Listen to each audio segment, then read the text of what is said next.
Pickaxe. Hello and welcome to YOMP.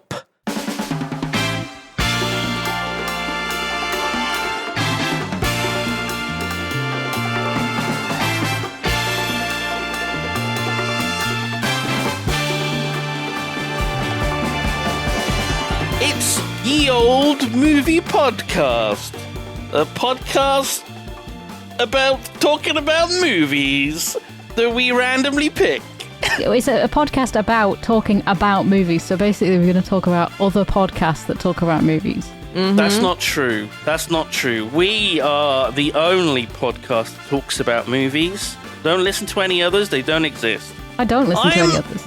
Shut up! Do the intro! I am Simon. I need you to dig your memory. And I am joined by Sophie, who likes interrupting, aka Bouphe. Well, it's like Take it a away. joke about the interrupting cow.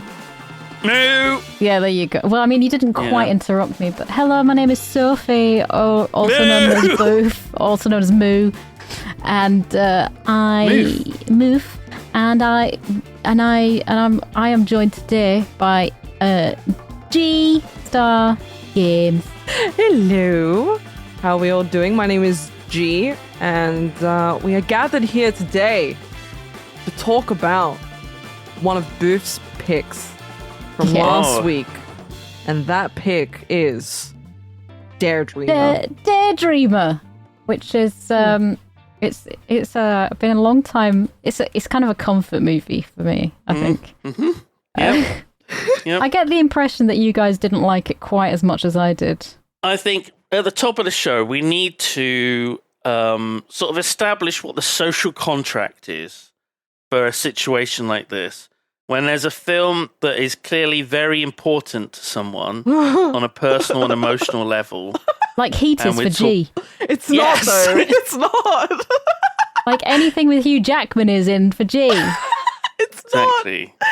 It's not. I'll tell you when I'm like attached to a movie, and those weren't it. Okay, we haven't had any for me so far. Well, I mean, the thing is, right? I don't expect people to love this film like I do, because I have shit taste in films. I have the weirdest, stupidest taste in films. You have an eclectic taste in You film. could say that, yeah. So Yes. I'm not going to be offended if you say this was the worst hour and a half of my life. Right. It was actually Because- an hour and 40. Oh, was Yeah. it? Yeah. God, it sped by for me. Trust me. I was looking. I'm really interested because I've only ever experienced people that like this film. Oh, God. Oh, God. I'm interested Okay. to find out what's going to happen. Like, how we talk We're in about it. for a ride today. We're in for a ride. The premise of this podcast, if you haven't gathered it by now, is that we each have a list of 6 films from 6 different genres of all sorts, and we roll some dice to determine whose film we watch that week. And we got a musical this week, and it was one of my picks. And basically the premise of this film is there's a kid in school who Played by a 38-year-old man. played by a 38-year-old man who can't quite pass high school. He's been held back a few years through high school. Yeah. Because I like that. I appreciated that joke, right? Yes. He's been held back a few years because he can't quite focus, because he keeps daydreaming. And the musicals, the songs in it, are part of his daydreams. Yeah. That's, wow, very quickly summarized. I think we need to keep it yeah. quite snappy. But I don't want to give away like the whole story The straight spoilers. away. Yeah. Well, there aren't really any. Don't want to spoil it. I mean, there's a small spoiler. It's very simple.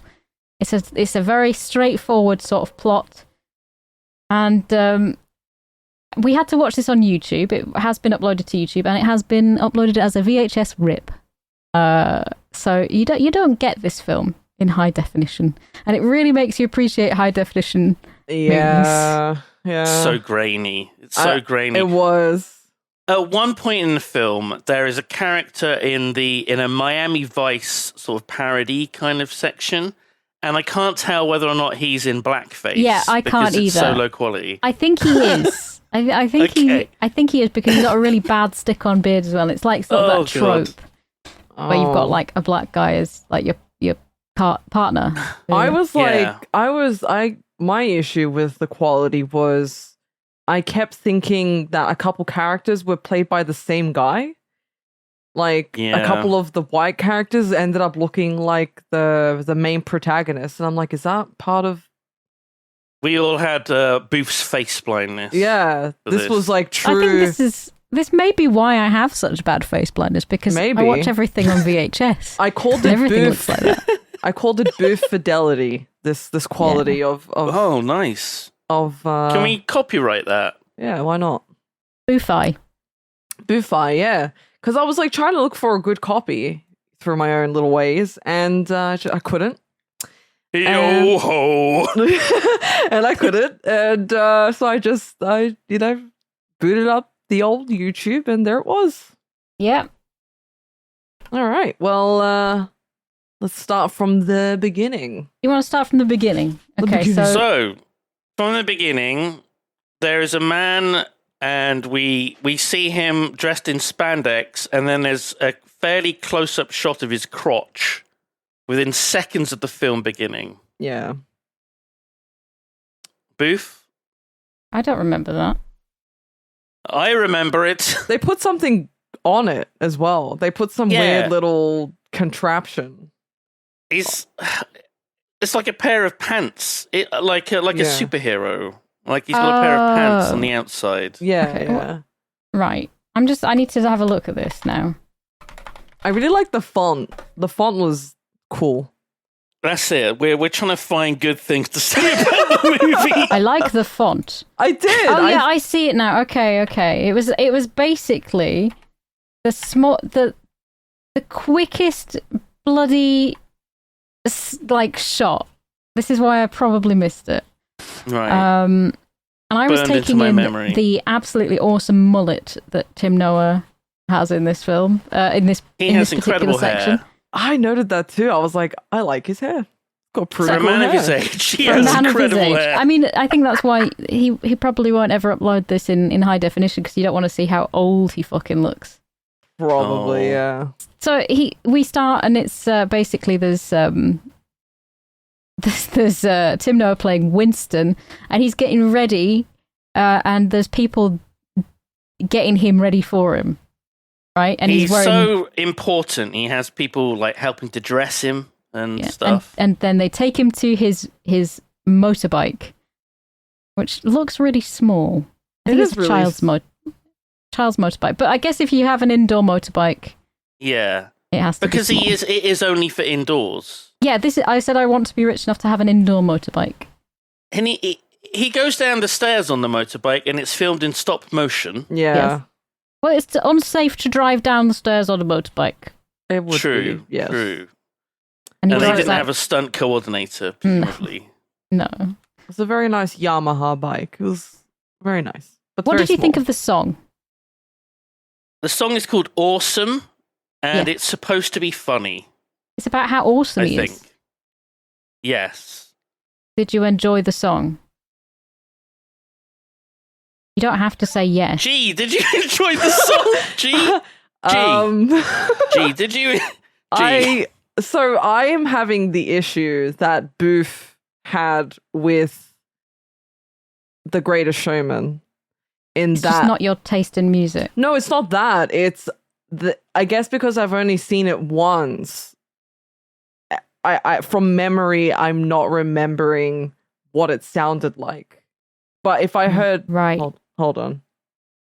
Do you need to listen to a bit of it? Yeah, it's cool. Yeah, I mean, I think most of the songs were pretty cool from memory. If you got the video loaded up right now, go to 2 minutes 33 seconds and tell me what it sounds like he says. 2:33. Yeah. A Dick Tracy song. A Dick Tracy song. He says he liked nasty feet. He liked nasty feet. It sounded like that. Oh, I heard Dick Tasty. No, that was before 2 minutes 33. Oh yeah. he like nasty feet. Why does he say that? Why does he I sing don't, I that? don't think he beat. does sing that. I think he says nasty beat. As Again, in, like, this is VHS quality, so the audio isn't going to be the best. yeah. But I like the way that his mullet is sort of. He's just got a clipped-on mullet. He's got this white outfit with his spandex trousers and his sort of like his cowboy boots, and he picks up a lady, and he goes to his high school. Let's not forget him throwing a rose at the absolute MILF that lives on his block. Oh, that's Right. true. The absolute MILF. The absolute MILF. Absolute Okay. mostest MILF on his block. Forgot about that. And he goes to school and everybody loves him. Everybody thinks Winston's fucking great with his mullet and his weird. He's got handcuffs on his jacket for some reason. So cool. So cool. He's like Evil Knievel or something. Yeah, he's got that sort of. So Yeah. just to make it clear, he gets dressed. He gets on a motorbike. He drives down the stairs. Drives People through the dress kitchen. him. People dress him. He walks to a stretch limo. The stretch limo takes him to school, Yeah. where everyone loves him, Mm. and all of this is with the song "Awesome" playing, Yeah. Yeah. and it's singing about how great he is. That's the song. Yes. And he walks straight into speech class, which I only learned was a thing because of this film. Speech Yeah. class. Is that a thing? Is that actually a thing? It might have been in America where people have to like. Do It's public like setting speak. people up, setting people up to be okay with Public speaking. talking in front of public speaking and basically The like irony. But he doesn't do very well in speech class, and he snaps out of this sort of daydream and passes out. He's in real life, and he passes out. But he wakes up in bed, right? Like that's the. Oh yeah, sorry. It's the worst. It's the worst dream you can ever have, where you dream about your day starting, you getting ready, you going into work, and then you wake up and you realize you have to do all of that again. But you don't have any guys to help you. You got to do it alone. Trust But you've me, got beautiful big dog. big dog, big beautiful dog. I have like fear of dreams, so that dream to me, What? it's called onirophobia, which is like fear of dreams. Because like when I go to sleep, when I'm dreaming, I don't know what's real. Because anything can happen in dreams, right? You can't control it. You can't snap out of it unless you wake up. You just have to like go along with the ride, right? Is this like a horror movie for you? I'm sorry to make fun. Well, no, of he your daydreams, so it's like kind of different. Well, he dreams and he also daydreams, I guess. But yeah, what you guys described, you were like, oh, getting up and having to do it all again. I take that any day because I have some weird Do you have really, dreams. really vivid dreams that you can't tell the difference? Oh God, yeah, it's awful. Like, and especially because I have, like, if I have something bothering me or something's on my mind or something's happening in real life, I will more than likely dream about it, and it'll just manifest into this like horrible, more than likely worst case scenario of whatever is bothering me in real life. It's just the worst thing ever. So, yeah, but it's fine. It's fine.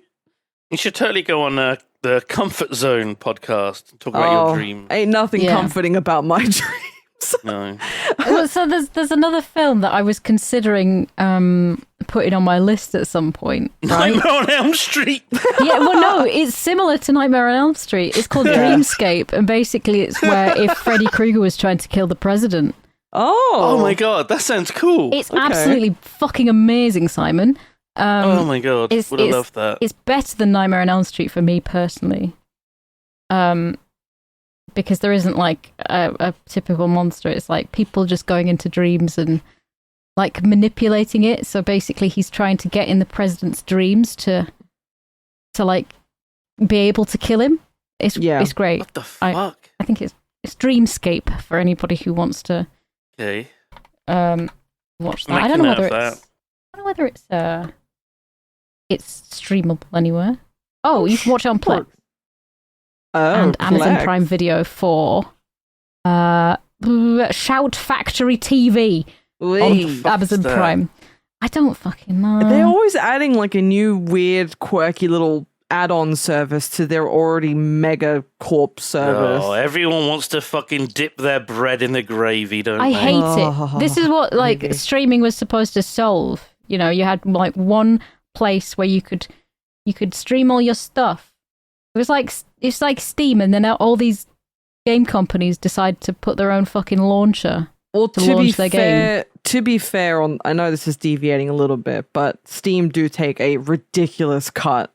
So I can't say I blame game companies for making their own. It's because, you know, they have more control over the percentage that the platform takes. So Steam is a little unfair in that aspect, but Yeah. I do get it. It's frustrating. I hate like all these different launchers and you have to remember all the credentials for all of them. Daredreamer! It's annoying. Okay, sorry, back to the movie. Okay, so he wakes up. He's in the real world. He's talking to someone. Yeah. And I thought he was like just talking to like his dream self. Oh yeah. Yeah, I thought I was very confused about this for the longest fucking time, all right? Because I was like, why is this in a monologue a black guy? But I mean, it's obvious. Yeah, he's talking to. It's clearly an older black guy's voice. Yeah, and he starts talking about how he never had any friends in school. So clearly, this is in the future, and this whole film is a flashback to him reminiscing. Yeah. And I always think at this point, Tim Noah has the deadest fucking eyes ever. Yeah, He does have kind of spooky eyes. He's got that light skin stare. His eye color is like really light gray, so it basically looks like he doesn't have any iris, and it looks like those zombie contact lenses. Yeah, Oh my God, true. And I always say that Tim Noah has these fucking dead eyes. But yeah, he gets ready and he's talking to himself in his brain. He's not talking to himself. Yeah, but you don't know that yet. He's talking to somebody in his brain. Oh, you can figure it out though, because he's saying as it goes along, he's like, "Oh, I never had any friends. Yeah, oh, the 3Ds were always bullying me. They said that I could be the 4th D, dead." Yeah. So and then we're supposed to laugh at that. Supposed to laugh. He's been held back in high school for a few years. Yeah. Which so they lampshade the fact that he looks old. Yeah. But also, nice. He's 38 when this film was made. 38 years old. Yeah. I love that he goes down the stairs with his bike and he just eats shit. You know, he fucking... His parents fucking hate him. Yeah. And the bullies hate him. And the woman, the MILF, the absolute MILF. Yeah. He says hello to her and she... Fucking sprays him. Yeah. Sprays him with a hose and he's... Why are we calling her an absolute MILF? She's just an older woman. I don't know. But and he gets to school on his... She's a gilf. On his push bike, as my grandmother would call it. It's not a motorbike, it's a push bike. And the bullies are there, the 3Ds. And those were the guys that were dressing him and getting him ready for school in his dream. The 3Ds. He's dweem. And one of them only speaks in like movie references. Oh, the most annoying cunt I've ever seen in a movie. Yeah, that guy. Oh my God. Oh, he does weird impressions and stuff. It reminds me of myself at school. And even now, probably. Especially now. You've seen more films. You can quote. Wow, that's true. So their names all begin with a D. Yeah. All the Ds. Dante. I only remember Dante's name because, Donnie and Dickie. Right. Wow. There we go. Gold star and Bouphe there. Dickie and Dante, right? Donnie's fine. Donnie's a real name, but like... They're bullying Winston, which also, again, is a fucking amazing, stupid name. You'd think that Dickie would be fucking bullied for his name. Yeah. That's true. They call him Winnie. Yeah. Well, no, his friend Max calls him Winnie. Yeah, his friend also calls him Winnie as well. So I mean, that's his only friend in school. His conversating partner in his head says, "Remember Max?" No, that's the conversating. The conversating, is that even a word? Yes. the person he's talking to in his head isn't his best friend. No, that's what I'm saying. He's talking to this guy and he's saying, "Oh, but you had Max as your mate." He was like, "Oh, yeah." Right. Yeah. So basically, we established that Winston is kind of a fucking loser in school, and that he's a big idiot, and nobody likes him. And even his dreams mean that he gets to live the life that he wants to, and he's popular and stuff. So he's in speech class now. Speech class, yeah. And this is where his the guy talking in his head stops. You don't get to hear this guy in his head. No. Again. The movie started. Yeah, but it's just like, it's weird because he's reacting to the voice like throughout the beginning, isn't he? He's reacting to it. See? I guess Yes. he wouldn't he wouldn't be having these conversations with this voice in his head. I mean, not that anything else that doesn't make sense, Look, does right, it? if you go back... No, this is the thing. If you go back and he's like, "How do I look?" When he's looking in the mirror, at 5 minutes odd. That's true. If this was a flashback, he wouldn't be having that conversation. He wouldn't be reacting. And he's like nodding to himself when he's like listening. This just adds to the confusion. And like at the top of the stairs, he's like, "Yeah, so I was held back a few years and stuff." I don't know, personally, man. at one point in the movie, and I don't remember at which point, I said, I think this was maybe halfway through, I put plot twist, this is a mental asylum, and he's schizophrenic, and any of the normal people are the nurses. Because he has some very... Wow. I mean, are you for real? He goes fucking crazy. Exactly. Certain points, he goes fucking crazy. He has some moments. He acts very schizophrenic sometimes, and I'm like, what? Like some very, very, very like over the top reactions. But we'll get to that point. And I guess, none of that ever gets treated. No, he just lives with this mental illness for his rest of his life. Like most of us. Like most of us. Well, I just like the audacity of him telling the fairly normal girl to go see a psychiatrist at one point, and I'm like, well, because he's like, "I need to go see a psychiatrist." We'll get to the point, but he tells the girl because she's experiencing the same thing. This is the end of the second act. Yeah, G's skipped ahead a lot. But we skip forward an hour. He's in speech class, but he starts daydreaming, or rather, daymering. I said that as well. I put daymare there too. That's a real in my thing. notes. And it's his nude ass. He's naked in this class. A naked 38-year-old man in school. Everyone's laughing children. at him. Yeah. Well, no, they're all probably... I mean, they all look like 40-year-olds. What? As well. It's one of those things, like, where they always get adults to play kids in these high school classes, and it's really but they're usually people in their fucking 20s, at least. No, that's not true. Like the freaking like Vampire Diaries. I'm pretty sure like most of them were like 30 something. Yeah, I think. And it's the same for but they're a vampires. It's different. Oh my god! Do you think Tim Noah is a vampire? Bouphe called him a zombie, so you know. Holy shit! That explains the eyes.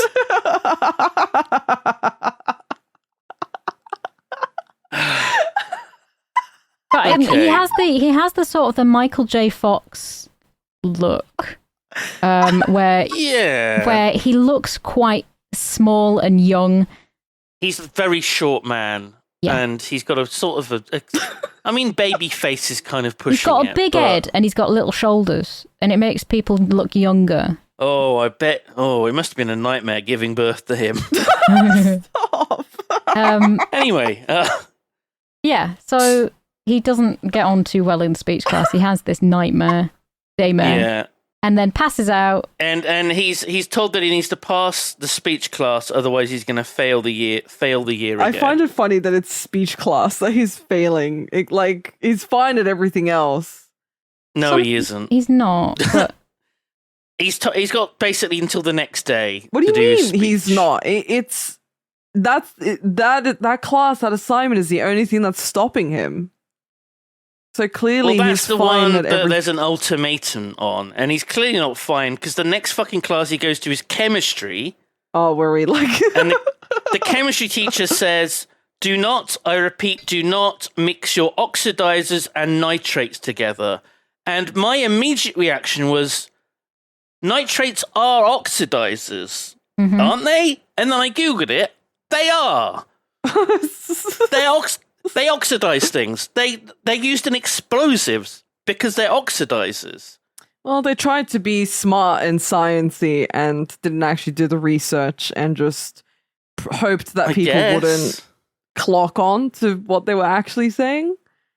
Yeah. So obviously we know what's going to happen. We know he's going to daydream or dare dream, and he's going to mix the two chemicals together, and there's going to be an explosion. We know that's going to happen. Yes. 100% guaranteed. Well, I think I was thinking at this point, it's been a while since you've had a song, because there was one right at the start. We're due another song. Yeah. Well, on the way to that class, I think those two people in the roller skates. Yeah, you see these skaters appear throughout.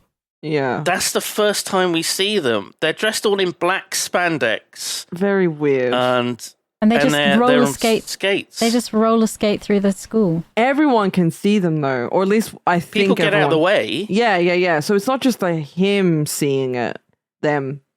Everyone Maybe this looks... is just a weird school, you know? Oh, by the way, that's never explained, what they are and what they're doing. No. It's Well, never actually, explained. it kind of is. It's not explained. Yeah, kind of is. I'm waiting at the point where Bouphe can explain some things. Yeah. So yeah. Okay. Before this, we also sort of like get a vague meeting with a girl called, she's Jenny, and she wants to be a writer. And that's sort of like, that's it. And she's like, well, your writer's kind of out there. You know. And that's all we see. It. That's all your introduction. But in science class, and they're like, don't fucking mix your shit. And Max is going up to people and pestering them in this class. He's just like chatting shit to He just women. seems so annoying. Yeah, but I mean, sometimes if he's your only friend, you've got to deal with it. It's true, actually, yeah. I mean, look at me here with you two. Wow. I'm going into a nice daydream now. So this is one of my favorite songs in the film. The Cure. Yeah. And my reaction was, God, how I wish I was listening to them instead of this song. Right. You don't like As this in song. Yeah. The As in The Cure. The band. This is one of my favorite tracks in the thing, and it was sampled by a Blackpool artist as well, which is crazy.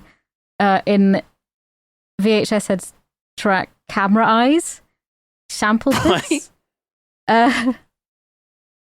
Yeah. What is there a lyric that's sampled in it, or no? It basically, I'll have to find it, but yeah, he chops up like bits of movies, and this was maybe this is something that needs to be posted on the Patreon when this episode comes out. Make a note. I totally forgot that this movie was a musical up until this point. Because it had been quite a while since there was There's a lot of gaps in between the songs, but there's a decent album's worth of music on it. No, there is. It's just not packed together, I guess. Yeah, I just completely forgot, because this, I think, happens like 14 minutes in. Even though the beginning starts off as a musical and they're like dancing and stuff. So you've had about 12 minutes without any music. Yeah, no, I just completely forgot. Yeah. I don't know why I forgot. But yeah, there was that girl in the speech class who was like talking about fashion, and then the teacher the dress for success, Melanie chick, and then the teacher's like, you better show up with the goods tomorrow to Winston. That teacher's such a bellend, isn't he? He is. He's such a dick. A lot of the teachers are quite abusive. Yes. Yeah. The baking teacher is a sex pest. The cookery teacher's a sex pest, and a couple of the girls are like, oh yeah, oh what a creep. But like others were like, oh, he's great, you know. Yeah, he's dreamy. He's so foreign. Yeah, and then the gym teacher lady hits the girls on the arse while they're getting ready. What the fuck? That was weird. With a clipboard. The speech teacher is An absolute asshole. an absolute arsehole. I mean, at least the principal kind of offers him a mint. Yeah, the That's principal something, seems isn't it? alright. Yeah. I just That's like when they something. walked into, I guess, the chemistry class, and I don't think like many people were like making that much noise, aside from Winston and Max, who were talking real loud. And the teacher just starts screaming. She's like, everybody settle down, settle down. I'm like, nobody's like making any it's commotion. chemistry. Like if you fuck up in speech class, people will just laugh at you. If you fuck up in chemistry, you could lose a hand. Yeah, And You know? I did write down like how often lab accidents seem to happen in American high schools in films. Oh maybe my they God. shouldn't like. Always. I feel like they just shouldn't be messing around with chemicals. I don't know. They used to do this though. This was something that was quite common. You used to get chemistry sets with fucking uranium in them just to mess around with as kids. Oh, Jesus. You used to have, Christ. used to be like, "Ooh, taste this lead. Tastes sweet, right?" Tasty. No. And yeah, so I mean, the stakes are quite high for him because imagine how often are you going to be held back in high school before it goes like, "Hang on a minute, you're 40 now, mate. You should probably move on." He's been held back 20 years or something. Is there an upper limit fuck? as to how often you can be held I back? don't think they let you. Like, come on. This is don't unreasonable. we don't get a number on how many years he's been held back, Yeah, there's No. no number. right? But it seems shocking to me. I mean, the whole way through, I'm thinking this guy has like either absence seizures or ADHD or something where he's not, Schizophrenia. or he's not quite managing as well as he could, and nobody wants to help him. Yeah. Everyone's Nobody's That's like, the like, American "Oh, school take- system. Take yeah. this child to a doctor because he's obviously having absence He's seizures. not. First of all, he's not a child anymore. He was though, It's a probably. man in his 30s. He did say at one point, my parents can't afford a psychiatrist Yeah, or but you'd think something. that Yeah. the school would be like, right, okay, he might have a brain tumor, so you should probably. He's a walking Christ. brain tumor. And he doesn't like them Get being him to draw called clocks. fits, but they decide to call it zoning. What he does because he He's zones zoning. Oh, out. don't worry about Winston. He's just zoning again. Zoning. He's like foaming in the mouth, writhing on the floor. Now, in this song He's fine. as well, right? This particular song, does The Greatest Showman have a very sexy robot in it? No, but I did write I don't down think it does. the sexy robot. I put, hello, big googly eye, massive metal honker robot mummy. Awooga, awooga. Wooga, wooga. That was one. We need to- like We something. need a screenshot of this, I think. Oh my god! Wait, did you not see it? Well, I think this is something that we want to post We should post it as like for people to a. see. Yeah, I might. We should maybe tweet it or something. Yeah. Yeah. Good grief! It reminded me of like a robot that you would see in. Remember that movie? I think it's called Robots. The one with like Oh, that fucking shit! Robin Williams in the one with fucking- Robin Williams, yeah, and like the big dumper. What's it Are you called? talking about the Bicentennial Man? No. Robots with Robin Williams, where there's a city of robots, and he doesn't quite How many fit in being a fucking fucking movies about robots was he in? robot. So many. Oh yeah, I posted my her God. in the. Look at that beautiful, sexy robot. Look at those tits. That is. Oh, Oh with those baby. come to bed eyes. It's not my favourite sexy robot. No. But The you know, come-to-bed there are eyes. many. There are many. But this song in particular is what did you take away from this track? Its meaning. I really liked. I liked the guitars on it. I thought the guitars were like the best in the whole film. Yes. My The guitars on this favorite track. was always the sax. The sexy Right. sax solo was. This have the sax. I don't think this This has Yes. doesn't sax have any on it. saxophone. What? Oh, no, not No. this, not this. But like the guy who is in his head is a sax Yeah. player. Yes. And anytime. But it's not this. No, not this song, but I like the sax. But this song was probably my favorite, I would say. This was a song that was a bit like society and school is bad. It was a bit like that bit from The Wall, Pink Floyd, The Wall. In fact, this whole movie is kind of like that section. I guess with Pink in school. I guess the message is, you don't conform, you don't fit in, and therefore, like, just medicate up the wazoo to be able to do that. I guess. No, but it's like high school is a factory, and you've got to fit into the mold of it, and it just basically pumps out people that are just the stereotypical grown up, and it's like talking about operations to like take out your individuality and stuff. Yeah, it's very there you deep. go. But very deep. During this, he has a daydream within a daydream. Does he? He does. He has this daydream within the daydream where there's a lot of acrobats. Oh yeah, Floating around just in a little purple flash space. of it. Oh, that It's happens like, a lot. It happens quite a lot, yeah. Yeah, and he's got this big bottle of chemicals that, even in his daydream, he's fucking up.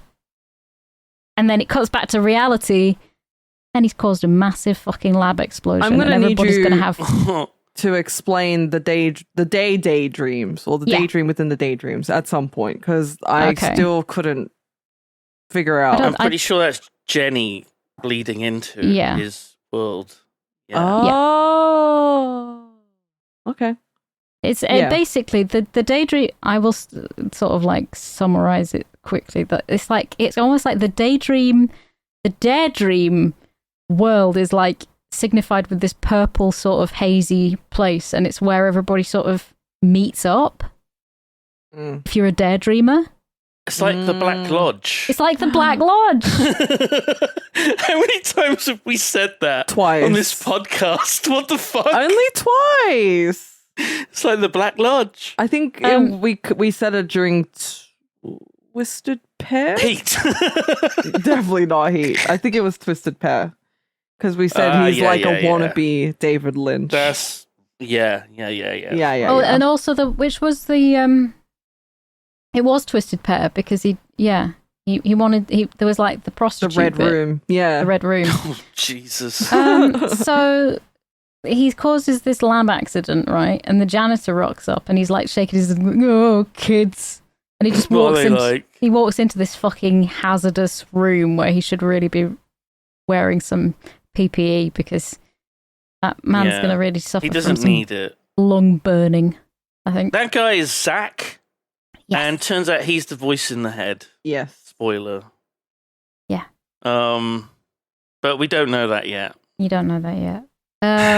But we cut to the cooking class next. Oh with my the girls god. And the perverted erotic teacher. dough kneading. The erotic dough kneading. And this has no real purpose in the film. No. It's Other just than to say that the main popular girl is a bitch. Yes. Yeah. And also that Jenny is, instead of doing cooking, she's writing. She's spending all of her time doing the writing instead of actually cooking. It's almost like she's lost in her own little world. Yeah. The word is bitch, Naomi. I honestly thought they were going to call her a slut, but they went with bitch, and I was surprised. I don't know how old any of these people are, so it's like...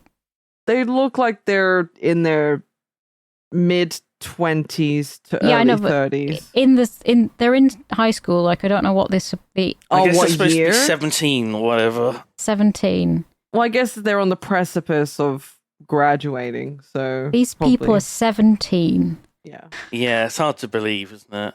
Hard to believe.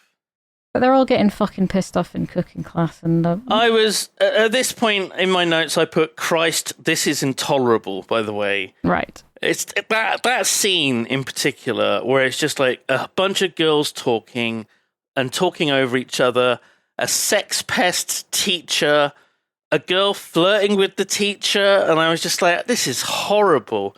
This is absolutely horrible. Oh, but, yeah, they go, I think because they're making pizza, right, from scratch. And then she's like, I think one of them goes, this is the 80s. Why do you think we have microwaves for? And I'm like, yeah, fuck point. yeah, I'm making pizza from scratch in the microwave tonight, baby. You totally could, though. I bet you could. It wouldn't be very good. No, it'd be dog shit. Probably make you ill. yeah. This scene is just basically establishing that there's a bitch girl that's the one that Winston fancies. Her name's Cindy. She's a bitch. And then Denny is spacing out, doing her writing instead of everything else. Job done. Yeah. We see the skaters again, the black spandex skaters. They just zoom by again. And Winston is clearly reacting to them. He can see them. He's hallucinating. Mm-hmm. He's mad. At this point, I'm like, he's mad. Mm-hmm. Yeah. Something's wrong with this kid. And the counselor, he talks to Max, and the counselor told him to try drugs. It's good advice. Yeah. Just any drugs. Just drugs. Any Generally. drug. Do drugs. Especially the ones that will exacerbate schizophrenia. Oh, God. Yeah. You know, you can get psychosis from these things. This might be the first time in the film where the rap starts playing. And then there's like one or two lines. And then it stops. Yeah. He's got his own little jingle theme song, I guess. I sing that all the time to the cats. You can just replace it with anything. Yeah, he's got his own theme song, Pog. Everyone fucking hates this man so much. And I said, I can't blame them. You say that, but then the fucking hussy comes up and starts flirting with him. Yeah, but she Cindy. sends him into a fucking, like... She's making fun of him. She is, yeah, but... She flirts with him so hard he has a breakdown. He literally does, because he, like, stumbles into the classroom and then starts, like... Murdering fish. Fondling the fish. Yeah. Now, why is there fish in a class in the first place? Because that's obviously for marine biology class. Right. I don't think there's anything wrong with having, like... Because in America, I don't know if it's like this anywhere else around the world, but they've always got, like, pets in, like, a certain classroom. Like, they'll have, like, a pet hamster or a pet mouse or whatever. And It's there to teach the kids about death. It's about... No, yeah. Every year they go through one of them. They make sure that it dies so that every year the new class learns about death. Who wants to have the job as hamster murderer? I'm sure one sadistic little kid. Yeah. Probably. So I've just reached the bit with the skaters, and like everybody does react to them. They're definitely real. Yeah. Everyone moves out of the way for them. So odd. So he daydreams that he's crunching up these fish, and this woman's going, "My fish, Winston! You're They're killing dead." my fish!" He's got this crazy look in his eyes. Yeah, it's crazy. He looks like the fucking Joker. He's got this stupid fucking hat on.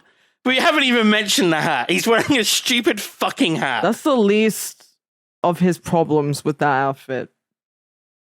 But then the sequence Cloud9 starts playing. Yeah. Best song in the movie. You like this Really? one then? This is my favorite, and it's I think the shortest. Probably, Is it because as well. you do get to see some feet? I didn't even notice the feet. I was just taking in the banger of the song. It is the a cool fucking banger. outfits. I did notice the feet. The male teacher's in a bra though, so I don't know what.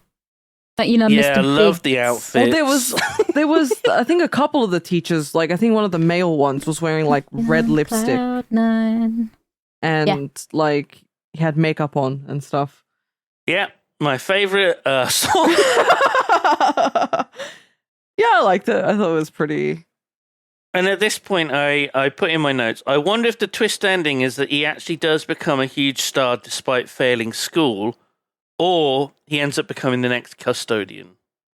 Yes, Yes. And maybe I was right maybe you were right. on one He of was those. like, by the end of that song sequence, he was like carrying the teacher. So he's like having this sequence in his head. But I wonder how much killing the fish. I think he killed all the fish, strangled them all. Yeah, And then he picks up the teacher. this is another thing that I quote all the time. Loon? They're dead. She's so upset about her fish. Dead. They're dead. I want to know how much he moves around whenever he's having one of these bits. Well, 'Cause you do. it looks like a lot. He does because he starts dancing on the tables, doesn't he? at a later point in the movie. Oh, so yeah. it kind of gets worse. Jesus.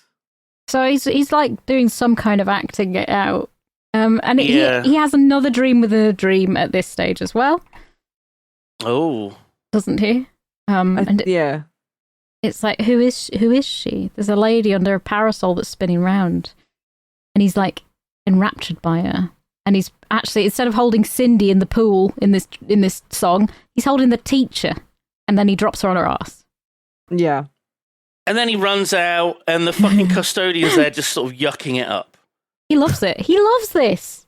So weird. He's like, oh, there he is, daredreaming again. So weird. And there's a lunchtime fashion show, which is absolutely fantastic. There's so much going on in this school.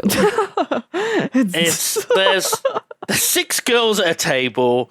They're all talking. They're all like rabbiting on. I don't know who any of the characters are. They've all blended into like you don't need to know who woman-shaped blob. There's big hair. There is some fantastic fucking hair. There is a lot of big hair. I love it. I really like the fashion in this film. Like there are a couple of outfits that I do actually.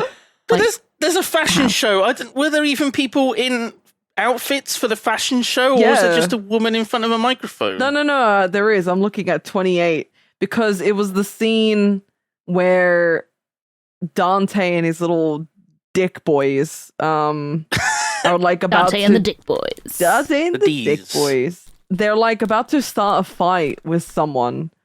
And then one of them like calms him down, and it was just the cringiest thing because he's like acting like such a tough guy.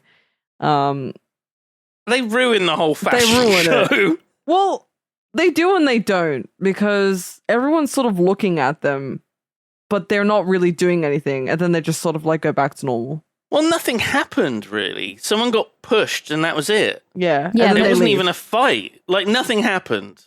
Yeah, and then they just go back to normal, and that's it. Yeah. Yeah. And then Winston's like, I'm hallucinating because he's like talking to Max about like what's going on with him. Oh yeah, this is the shot that's got like really good blocking.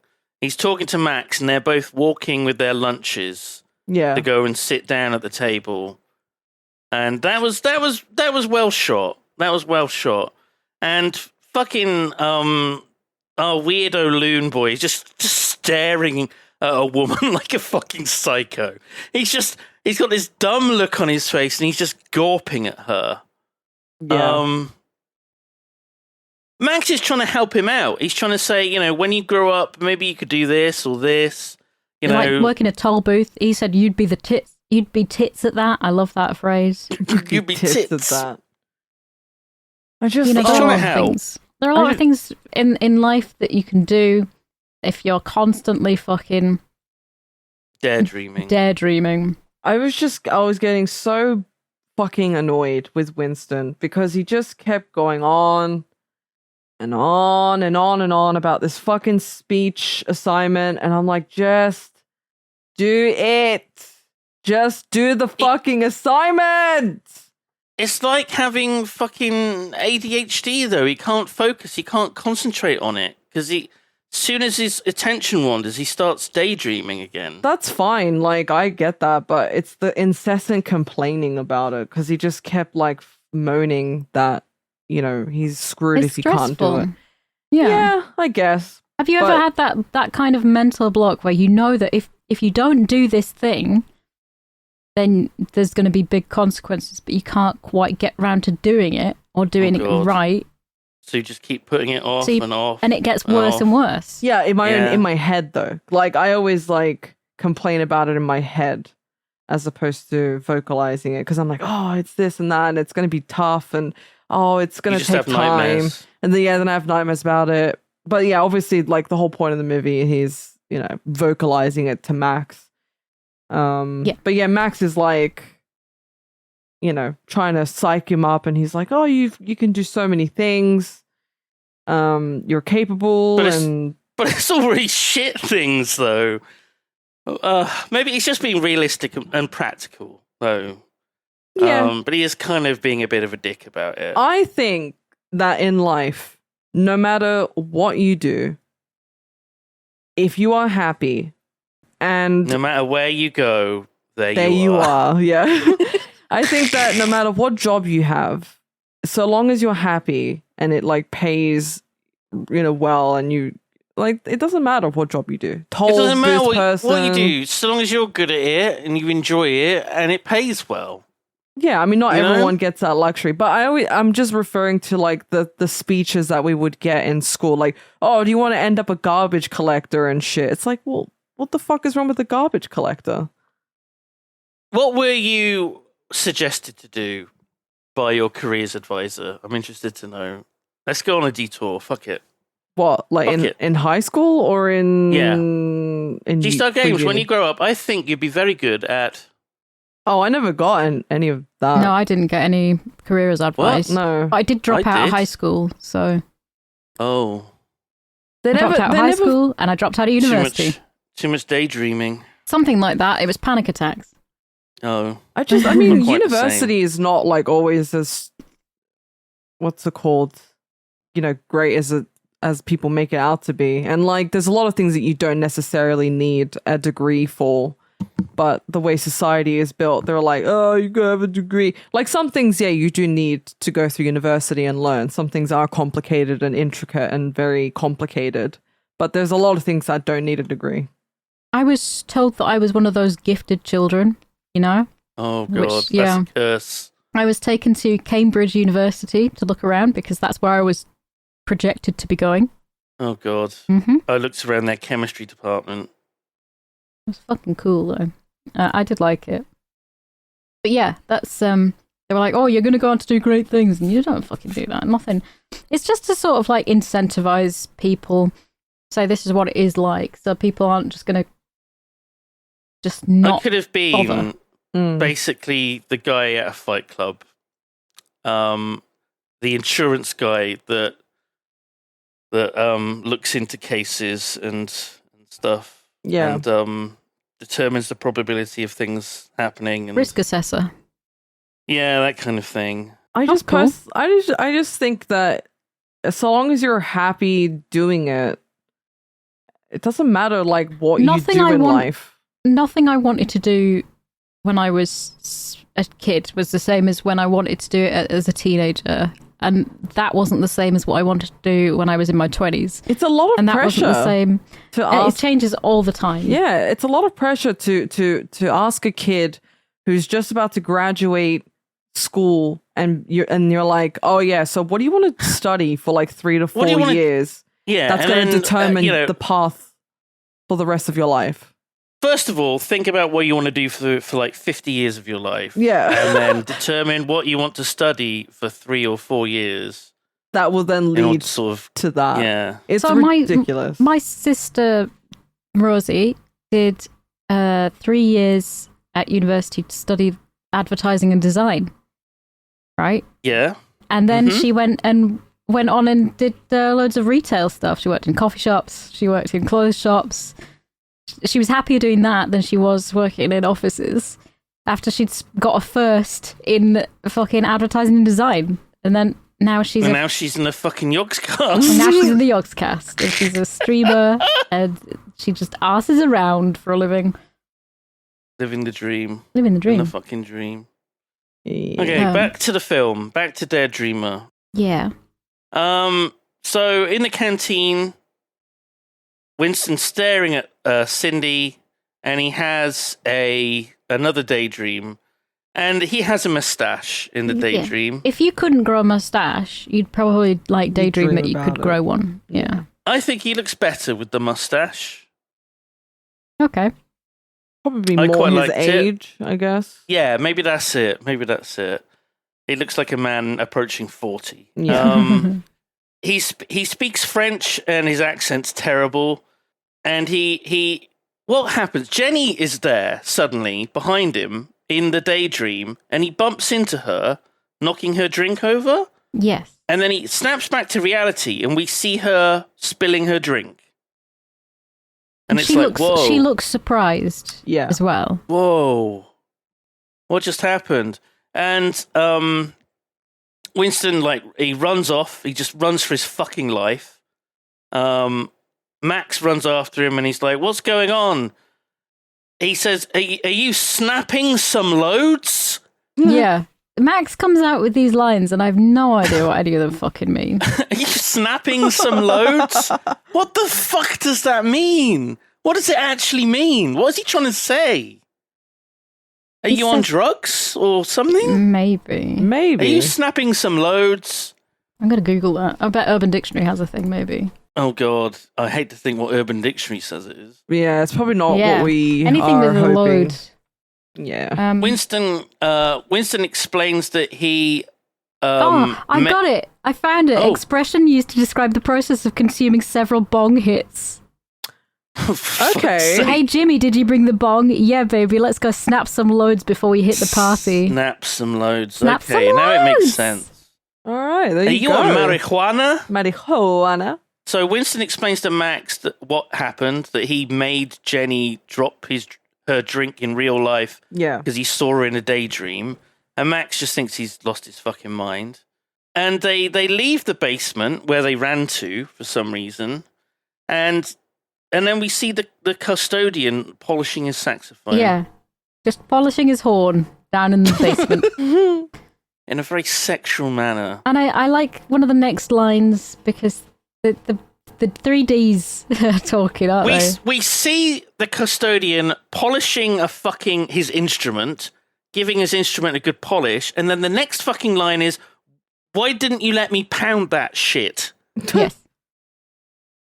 Yep. And the guy, he's like, but he's quite good at singing or something.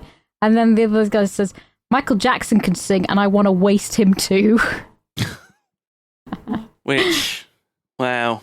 I love it. Is this the scene with where they're all in the bathroom? You mean like where Yeah, they're this is all... the 3Ds in the bathroom. Yeah, I think that this is the point where I thought that it was a mental asylum because the guy was Right. just like talking to himself in the mirror. Hey, what are you He's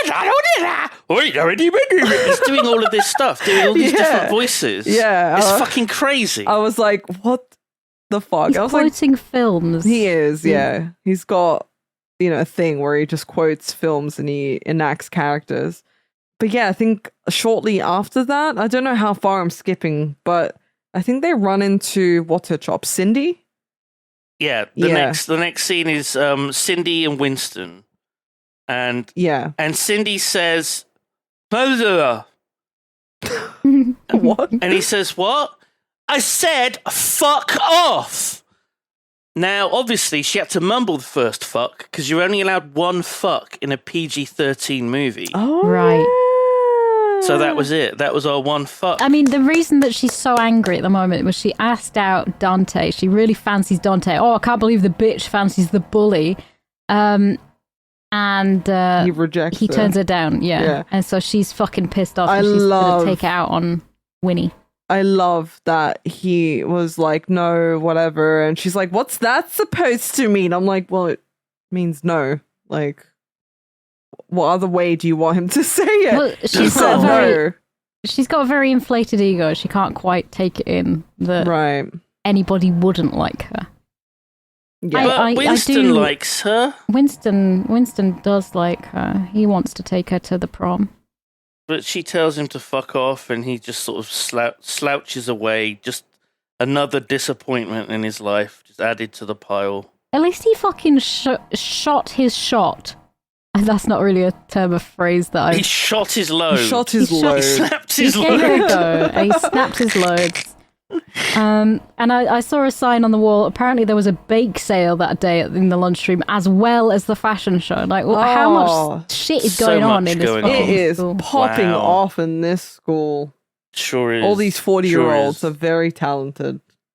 And we go to a scene with Jenny. She's writing. She's doing her writing, and she's writing about a writer, and she's like putting herself in the role as this writer called Judith. And she's firing her secretary called Stefan.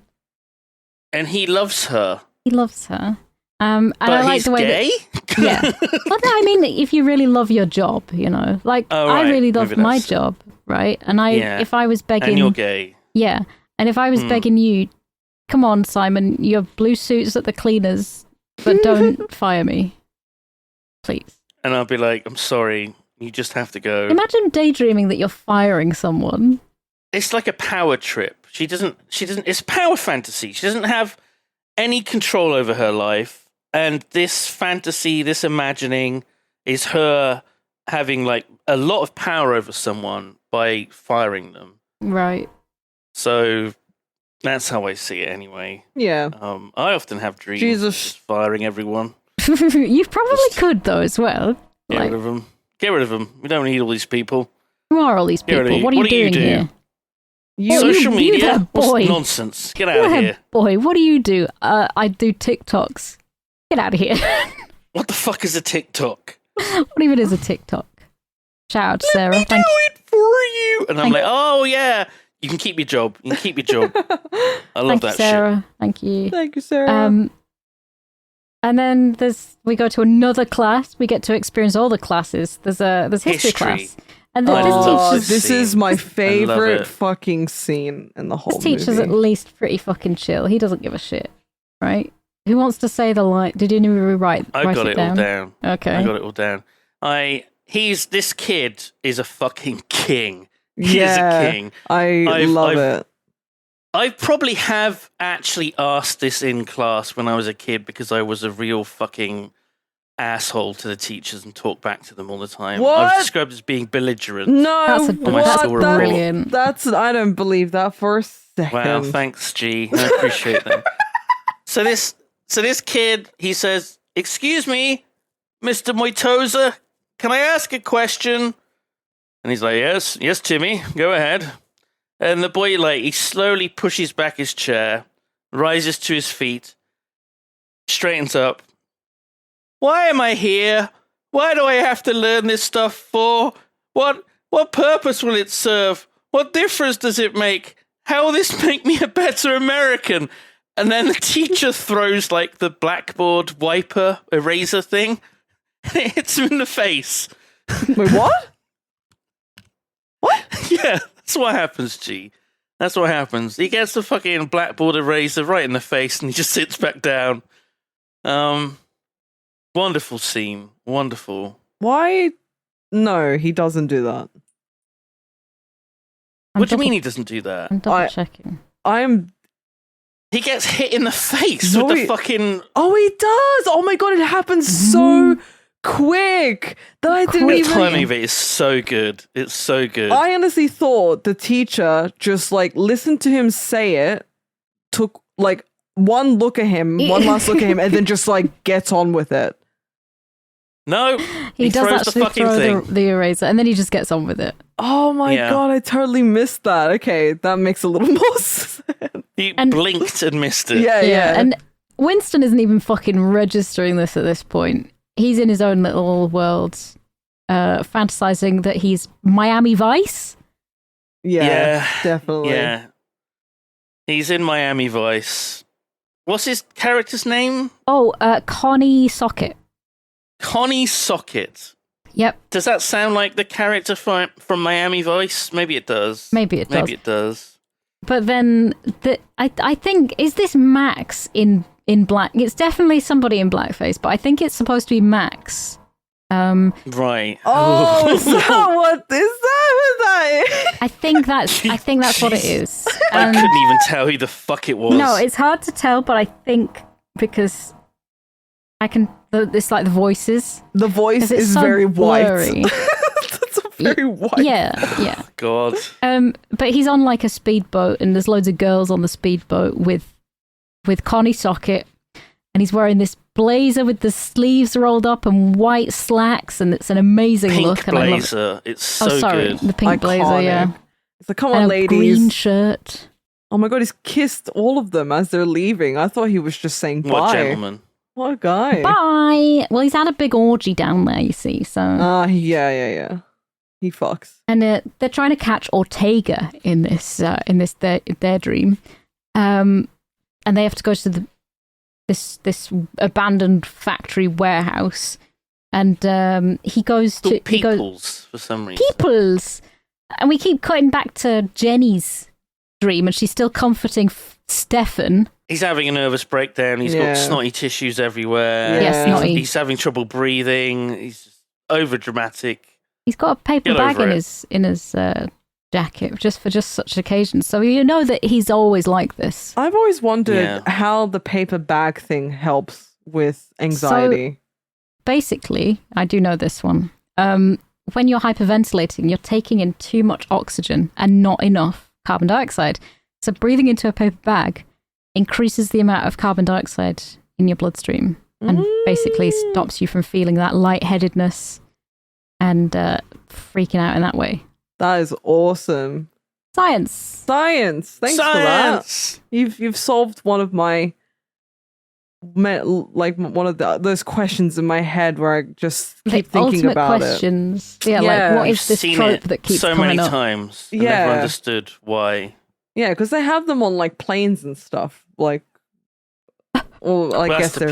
Oh my god! Gee, did you really think that they had those bags for people that are having panic attacks? No. I knew that they're puke bags, but also because panic attacks can lead to nausea, or at least for me. Anyway. When you go into a lady's toilet and they got all those little bags, do you think, oh, is this for people that are hyperventilating? Yeah.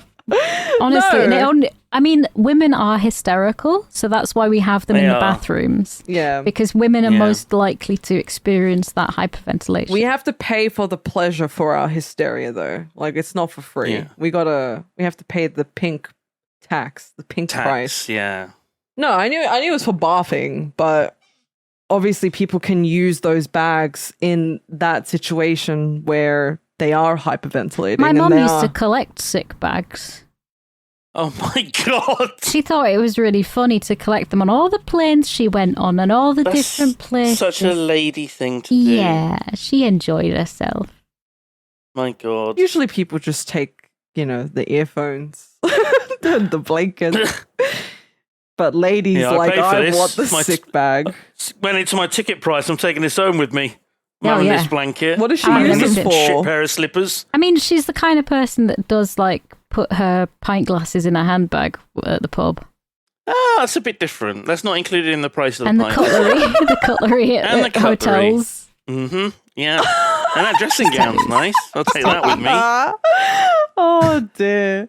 Oh god. It's a nice painting on the wall. Do you want to hear a really brilliant story though? She I can't remember where or when it was. She kept packets of vinegar in her handbag just in case she had some chips or something, and she fell over once and the vinegar packet burst and she just smelled like vinegar and her handbag smelled like vinegar until she got a new one. Oh my fucking god, it's malt vinegar as well, wasn't it? It was. Yeah. Oh my god. Oh fucking hell. Amazing. So good. Check in a woman's handbag next time you see a lady. Check in her handbag. I bet she's got all sorts of things that she's nicked. Check for vinegar. Check for vinegar. Check for condiments. Check for cutlery. Check for glasses.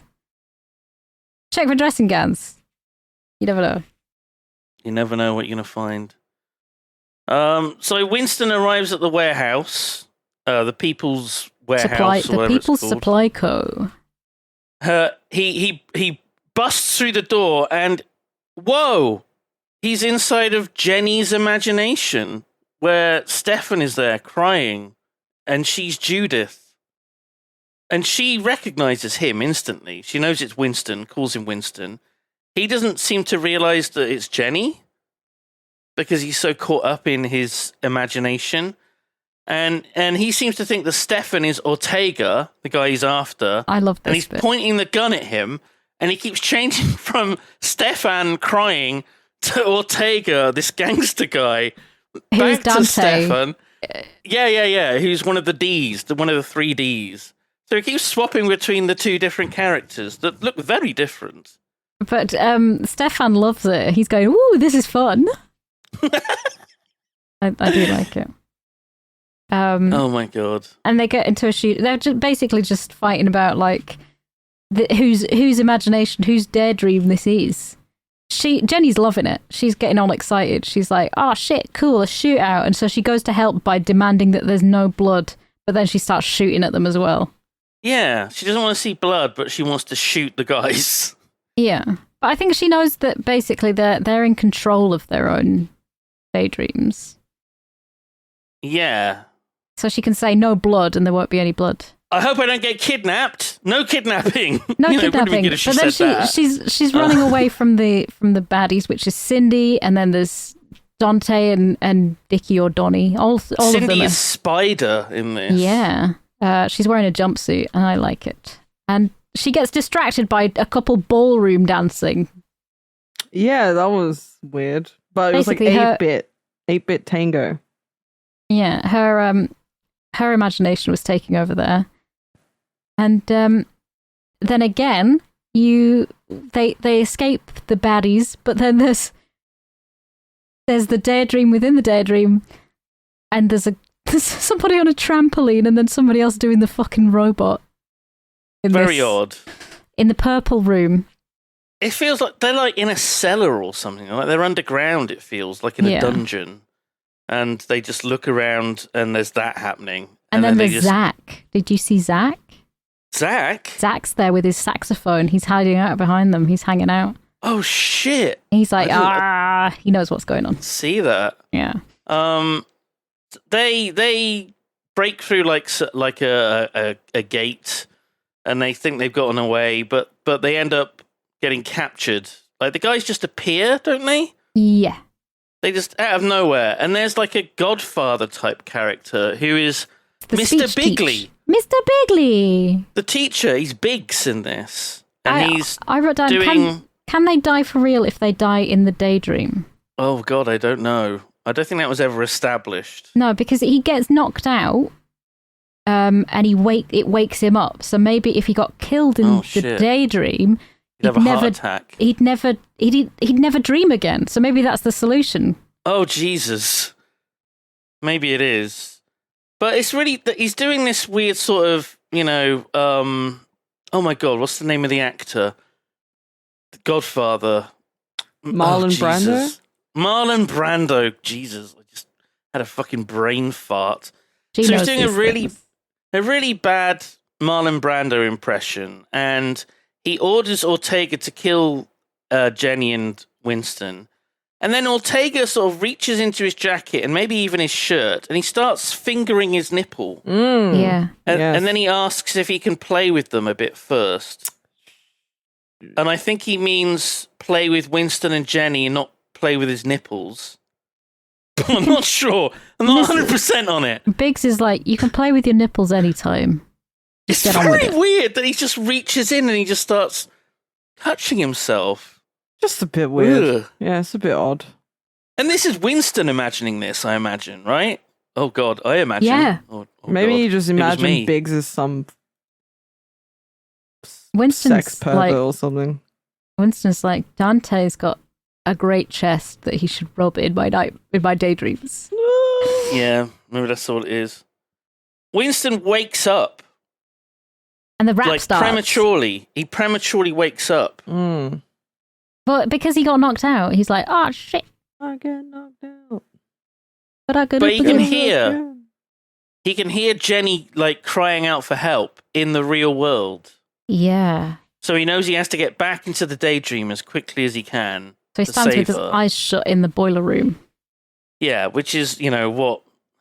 I wouldn't recommend doing that. That seems like you're asking for trouble. So it's at this stage I sort of, you figure out that it's kind of like a telepathic link. It's like a Force dyad. Sure. Yeah. Sure. And it's like they can communicate telepathically, and you kind of realize that that's what the beginning was, as a bit of. There's some telepathy involved. But he's back in there, and then he goes to a fucking mine, I guess, in the dream. There's I'm trying to think what. So he re-enters the dream world. He finds some Lost Boy type kids Skaters, that are they're a skateboarding gang, and they're and then we have the song, right? We have To the Rescue. Yes, the corny ass song. Coming to the rescue. It's like the action movie hero is on the way to save the girl music. Yeah. Which was, I think, too on the nose and way too repetitive. the lyrics just repeat over and over again. Yeah. And these skateboarders, more and more of them, they keep picking up more as they're like on their way, and they somehow know where to go. The bad guys, Biggs and Spider and the others, they're all in a mobile library. That's their like vehicle. I like that. Whatever that little van was, I thought it was a pretty cool set piece, I guess. I think it kind of represents learning and school and education. Yeah. I like the guy that Winston talks to.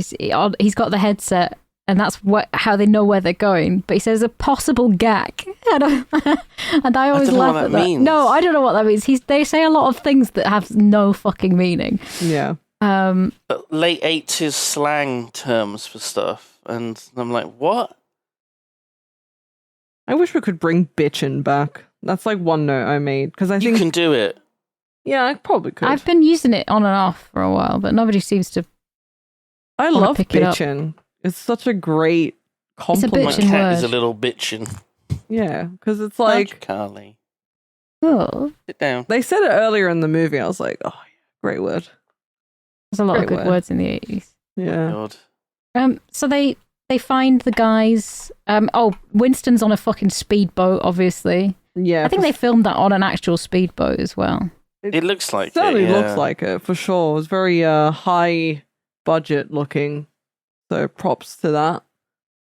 And Maybe it was Tim Noah's speedboat maybe it that he was. owns. Maybe. Made a lot of money Off the back fucking- of the Wiggle Wah Woo Woo Wiggle Wuzzle. Yeah. Yeah. He bought a speedboat. Or maybe they so rented it. Maybe they did rent it, yeah. Which is more likely. Yeah. But they arrive, the bookmobile arrives, they all arrive at the same time, which is so fortuitous to the plot. And There's like 100 of these fucking skateboarding kids for some reason. Yes. But the other guys have guns. What are they gonna fucking do? The YouTube video cuts to black for a few seconds It at does. this point. Yeah, it does. It's that's the joy of video. Sometimes it just doesn't fucking work. I kind of appreciated the small break, the little breathing room. You they enjoyed the black space Diamond most was of the I thought time. it was hoping good. that it would This, just I've die. given it an extra point for having that black. Yeah. He was probably few hoping that it seconds. would just die. He was like, oh my god, I think the movie's broken. Oh no, what a shame. The credits start rolling. So a bad guy just opens fire on a kid. Yeah. Just takes a shot at a kid. The kid like deflects it with his skateboard. It goes ping. Tad. I'm like, oh, that's kind of cool. Yeah. And then all the baddies open fire at once, Yeah. and the kids just vanish. Yeah. They're gone. Yeah. But then they reappear and they start doing radical skateboarding tricks to take out the bad guys one by one. I thought that was But pretty cool. bullets are no match for a skateboard. True, very true. Very true. I like. So all the bad guys are like knocked out, and Biggs is like, he finds them all in like a cage, and he goes off on a rant, and he says, "Do you guys have a nice nap? What are you, monkeys? Monkeys in a cage? Oh, yeah. What is this, the zoo? Ortega, you flamingos, you're fluffed. What's going on here?" What? Flamingos? What? Flamingos. Random fucking word salad. I don't know whether this was scripted or whether this was It just was off improvised, the cuff. Improv, yeah. I didn't understand. He was just miffed. I did take a note of his sexy female henchwoman. That's Spider. That's Cindy. What? Oh. Yeah. What? That's Cindy? Fucking hell. I can't tell who anyone is. Wait, so who's the guy with the eye patch then? That's the tall 3D guy. Who? Donnie? I can't remember his name. One of the 3D gang. Dante, maybe. Because I know one of It's them one is of them. really tall. He's Ortega, the tall one. Oh, Um, I see. Yeah, no, I thought she was pretty cool. not seeing that it was Cindy, I understand, because she's wearing like sunglasses and her hair looks a bit different. She's dressed completely different. Yeah. It's hard to tell. I couldn't tell. And knowing that Max was the guy with the fake beard that might have been in blackface, I don't know how you'd tell it was him. You My can't. God. With the quality of the video, it's very hard to discern.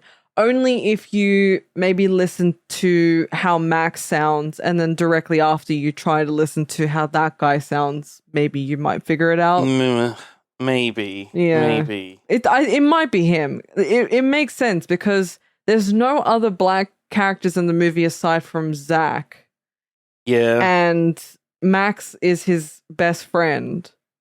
So I can only surmise that it's Max. That character, the guy that may or may not have been in blackface with a fake beard, it reminded me of Mac when he was Danny Glover in It's Always Sunny in their Lethal Weapon sequel. Oh. You've never watched It's Always Sunny? I haven't, but I do know what you're referring to, weirdly. Yeah. I know like some of He the looks iconic. a bit like that. Yeah. I've seen some of the like iconic parts of it.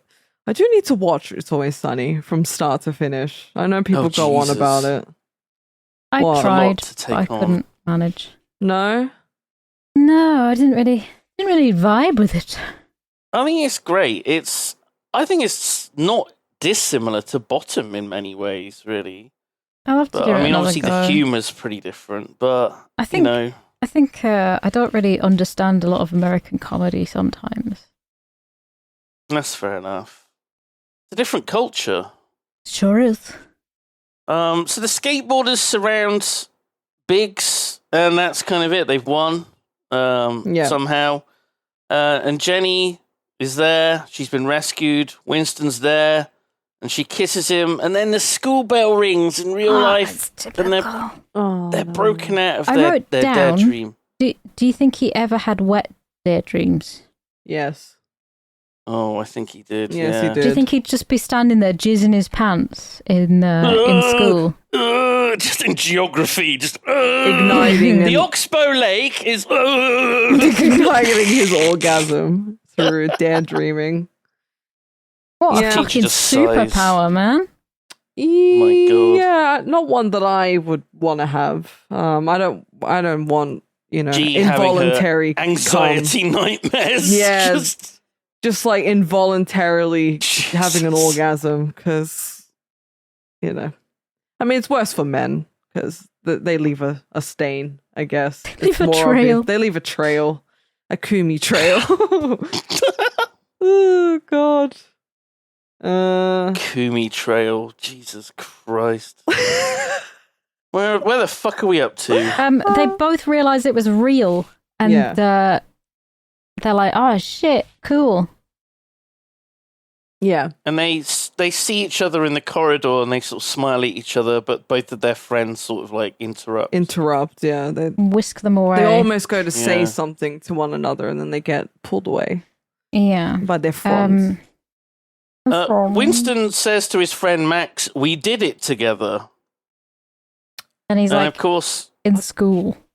yeah, Max is like, "What? You did it together?" 'Cause Max thinks that he means he had sex Well, yeah. with Jenny, but he means daydreamed together. Yeah. Not have full sexual intercourse with a lady.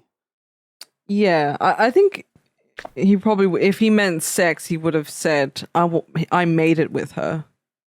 No, I Well, want to think make it. There's supposed to be that confusion deliberately in the film. Yeah, Yes. because Max is like, I haven't haven't managed that in a while or something. Oh. Yeah. He almost confessed to being a virgin, and then he's like, "In a while." Oh no, that makes it so much worse. If he's like meant to, obviously they don't make the distinction of how old he is, but if he's like 40 and they're like 70, No, I think he's probably meant to only be a couple few years. Yeah, a couple of years older It's than. fine. He's just 23 and saying that he had sex with a 17-year-old. Yeah, that's fine. That's fine. Yeah. Yeah, And the skaters are back. they're a very colorful group of people, aren't they? Surrounding, like I remember when they were like surrounding what's his name? The teacher, Biggie, Biggs? Biggs, Mr. Bigley. yeah, Mr. Bigley? very colorful group of people. Yeah, with but then the clothing. skaters in black spandex are back in the hallways. Yeah. I'm wondering if they're part of the same. They were part of it. It could have been. There's a running theme of skateboarders and skaters. There is. I do wonder what it means. It's kind of driving me a little crazy. When do we get an explanation? Can we have it now, Sophie? Explanation of what? The Of skaters. who the skaters are? You can have it later. Oh, you fucking cock teeth. God! I'm gonna have to wait another half an hour before we know. We'll carry on. We'll just get Almost. through this. Come Come on, on, we listeners, can we'll get get through there eventually. this. You can get through this. If I got through Heat, you can get through Snap this. our loads soon. Snap your load. Have you been snapping loads? So No, we're holding on to our loads. blah, blah, No blah, snapping blah. yet. So Jenny has to go and do PE, and this Yeah. is when the woman teacher slaps all the girls on the arse with a clipboard. I Yeah. love what they say to each other. I don't know if I didn't notice the teacher slapping them on the ass, but one of them is like, "Oh, I hate my legs. I hate my hair." And she's like, I hate you both both. of you. I was like, yes, queen. Shut them up. They're so annoying. That was good. But Jenny's having oval daydreams in PE. She doesn't want to be in PE. She's reminiscing. She's having little flashbacks. Oh, I love how Yeah. she kind of. I love how she gets out of PE. So She just falls to the ground and goes, ah! my ankle. Oh, ah! She could have said she was having a women's period. She to could have get out. done. I don't know. Because- Anytime I said I had my period during PE, my PE teacher would be like, "Oh, movement is good. You yeah, should they be always moving." say that. Yeah, I'm like, shut the fuck up. All right, let me just go and die in a corner. I mean, the somewhere. reason they say that is because otherwise there'd only be like half the fucking class ever doing PE. Oh yeah, because women menstruate all at the same fucking time. No, Apparently, but they'd be using it as an excuse all the fucking time because they know they could get out. oh, I guess. So they have to say no. You have to just do PE. I suppose You can't just because you're having a women's period. My yeah. favourite excuse was my granddad used to write me notes for PE because I never did it, and he wrote down once that I'd had a bicycle accident. He didn't Right. specify or anything. He just What said the that she's had a accident was. cycling accident. such And, a vague excuse. Yeah. And then for ages afterwards, because I was on medication that made me all dizzy and stuff, so I just got to chill out on the fucking bench for a while. No, It was fucking amazing. I didn't mind PE. I liked it. I didn't have any sort of issues with it, but PE. Oh, PE in the 80s. Oh, I did it was enjoy wonderful. doing ping pong. We did table tennis in PE, but then a girl had an epileptic fit, and we didn't carry on. What do you mean? how does that What, you weren't- correlate with ping I pong? don't know, but it's just one of those things that's stuck in my memory You forever weren't now. allowed to do table tennis anymore because a girl had an epileptic fit. Well, we had to stop, and I never did it again. We never did it That's again. so I don't They know whether... thought bizarre. somehow it caused it. That's such Yeah. a tinfoil, Right. tin hat, like weird, like mental gymnastics grasp. What the fuck? What knows? did you do after that? If you didn't do ping pong, what did they get you guys to do instead? I don't remember. We used to get, the apparatus. Remember the apparatus? Every school had apparatus that they'd get out, and it was basically like pommel horses and fucking climbing frames and shit like that. And, All right, Very girls, jump British. over that for half an hour. and then we used to have to do cross country, and I had to get out of that too because I used to get nosebleeds so much. I was a fucking nerd, wasn't I? Just couldn't fucking I do was anything. Yeah. the opposite. I was like good at sports in school, Oh, for but then I fuck's grew sake. up, and then I was like, and then I became the gamer that I am today. I grew out of it. I grew out of being in any way athletic. I became the gamer You I was achieved- born to be. You achieved your true form. Yeah, man. I was like in the You made volleyball it. team. I I'm did. so proud of you turning your back on that. I did. I was in the One swim of us. team. One of us. I Oh my was on God. the track team. I did everything. I was really athletic. And then The I was a gamer genes kicked librarian. in. I was an assistant librarian in school, so there you go. Nice. Jesus Christ. So she goes to see Winston. He's That's in the Jenny. library? He's in the library. He's trying to Yes. do his fucking speech. Yeah, and so yeah. she goes to pester him so he can't write his speech anymore. This whole And scene just fucking hasn't even irked got- me. He hasn't got a topic or anything. Yeah. He's like, well, I like plants. I could do it on plants. I was like, yeah, fucking do it on plants. Did anything? Pick Anything. anything. Talk about it for Just 5 one. minutes. And then- Jesus Christ. The librarian goes, shh, shut up. And so they start talking even louder, and Max has Yeah. a I know, fucking fight. They needed to be yelling Oh in my God. lowercase. Don't they know the rules? They need to. Yeah. If you're That's gonna, how it works. if you're gonna argue, you argue in lowercase. And But then Max Max is being such a fucking dick. Yeah. is and like, dildo, isn't he? I He's a hated fucking him wanker. in this. He's like, he doesn't need a pair of tits Tits. encouraging him. Yeah. And then he So- said, there's shit, tits, bozo, bonzo. Yeah. It's all thrown around. and then he said, women like you who give obedient women a bad name. Yeah. And he immediately gets punched in the face by Jenny. Fuck yeah. Just instantly, she reacts Yes. and punches him in the fucking Who- face, and he goes and down like a bitch. Doesn't he fall into the librarian, or am I making that one up? He does Oh. fall on top of the librarian Yeah. and rolls around on top of her. As you would, yes. As you yes. would. Yeah. He fucking deserved that. And when Winston gets really, really stressed about this situation, he Oh, he starts freaks fucking. the fuck out. He, Yeah. he zones. He starts zoning, and we get another song. I think. Yeah, we It do. And is the glam rock one. yes, He enters the dream and then he like grabs Jenny and pulls her into the dream with him.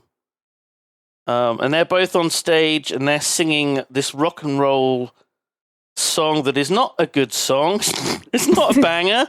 no. It's very, very weak, very soft rock. The kind that like your grandparents listen to. Listeners. To be fair, Tim Noah is a children's entertainer, so That's true. That's true. the style of music he writes is going to be very, very But I was similar all expecting round. I was expecting some hard rock like Kiss. I would have hoped so. But I do like in this Daredream, Max is a puppet in this one. They've just tied strings to Yeah. him. Yeah, Very because poignant. Max has been very sort of anti daredreaming, Yeah. and he's basically just a puppet of like the more powerful forces that are trying to like put the children down and stop their imaginations and their creativity. I will say the set pieces and like everything to do with hair and makeup and clothes and stage and setting and very impressive. Like The very costumes and stuff. Yeah, everything. And- Like even with the Yeah. the cure segment, Yeah. like that was a whole set, and you know a lot of it looked pretty. Like not crazy props and stuff. yeah, it was meant to look proppy, but it looked well done proppy.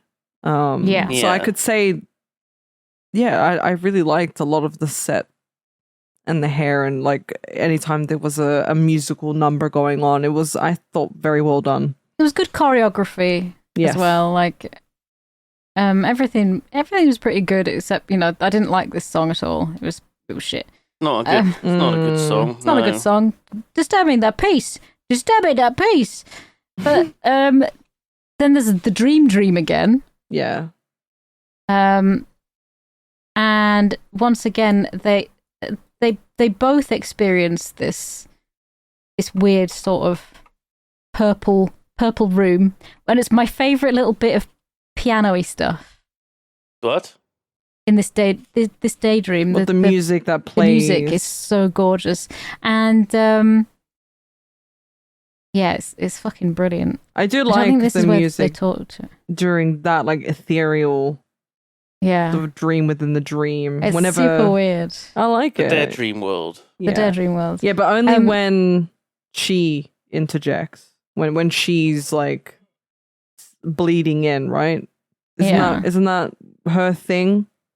Well, no, that I will sort of. I don't know whether it's her thing or whether that's the Daredream The red room. The red room. It's the Black red room. Lodge. It's the Black Lodge. Oh, yeah. So basically, both of them are they snap out of it.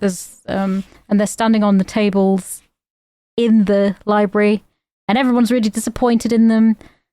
But the principal's having a good fucking... They made a scene, but they're disturbing the peace. And the principal's having a right good fucking laugh about all of this. They're in the principal's office. Jenny, Winston, and Max are all sat there. The principal's there, and they're all laughing. Everyone's laughing. They're having a good old fucking laugh about it. And then the principal kind of stops laughing and asks Jenny and Max to leave. And then he basically says to Winston that he's giving up on him. You're out of here. And Winston's expelled. Yeah, but if you basically because he's dangerous. Said, have you had your tonsils out? And he said, yeah. And he's like, yeah, it's just an idea. Like the fact that having your tonsils, like having tonsillitis could cause this or something. Like your tonsils. I think he's sort of grasping at straws. And he said he's done everything years. to help him except take him to a doctor about his absence seizures or anything. Which, like getting surely a that's professional. the first thing you try. Surely you'd like literally say, hang on, you might have a medical problem. Let's try and help you out here. Maybe you are having some real problems.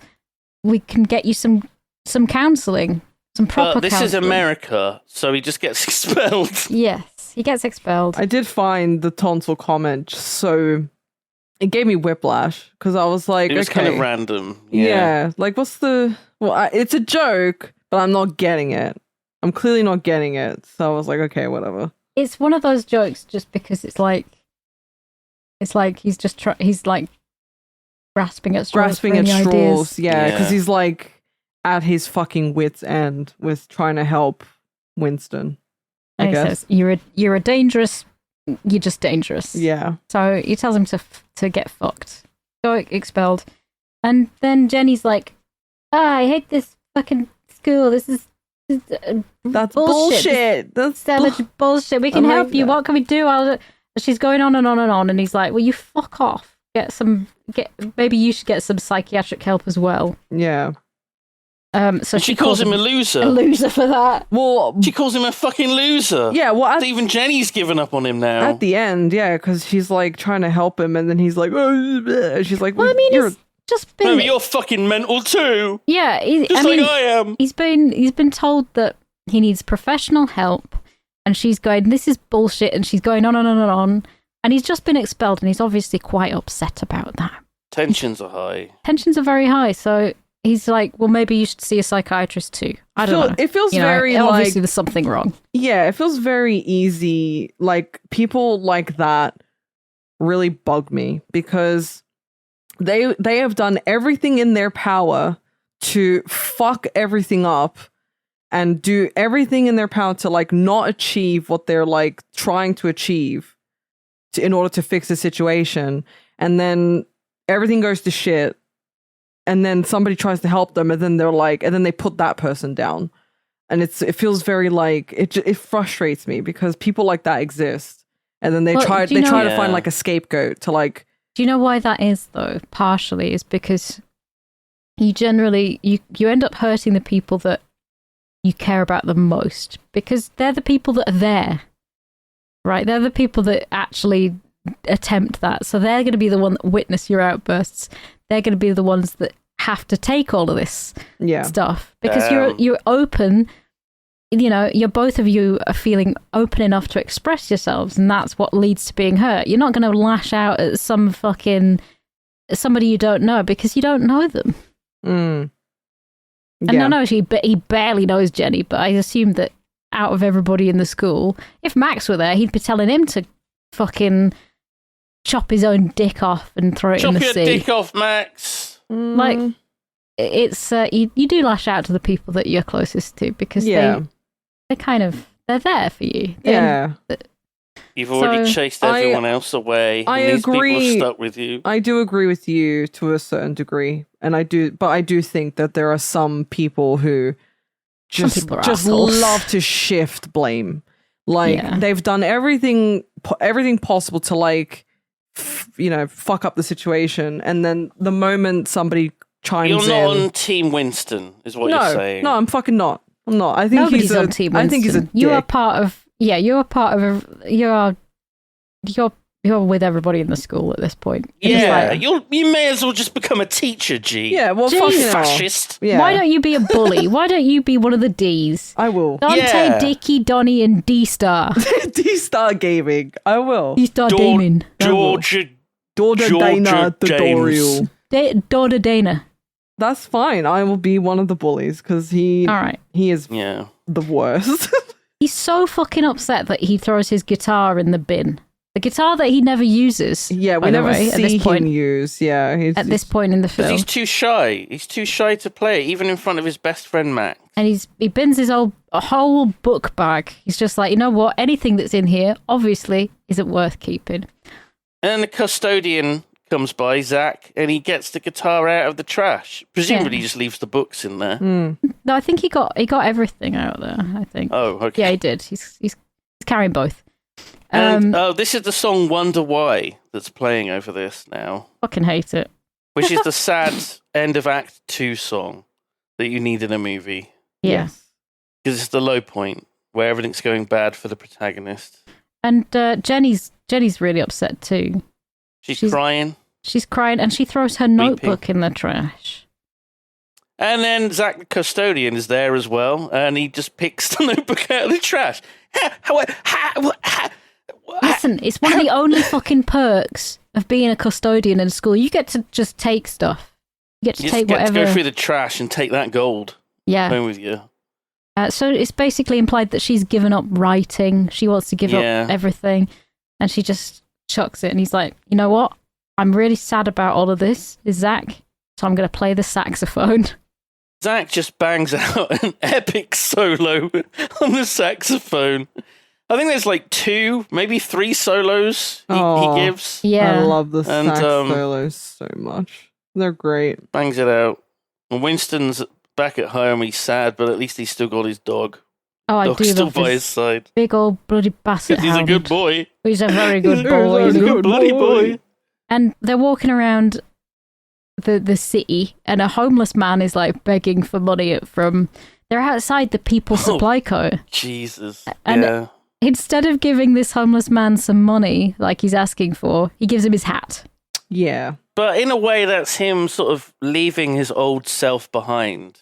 Yeah, Yes. and fobbing it off to some poor homeless man who just wanted money. Well, that homeless man, he could use that hat to collect money. Put the hat down. Wow, Oh. you're such a positive thinker. You're such an optimist, There you Simon. go. Everybody could solve all their fucking They always problems say that like this. about me. I'm an optimist. He's a Glass half half glass full. full. Wait, half glass?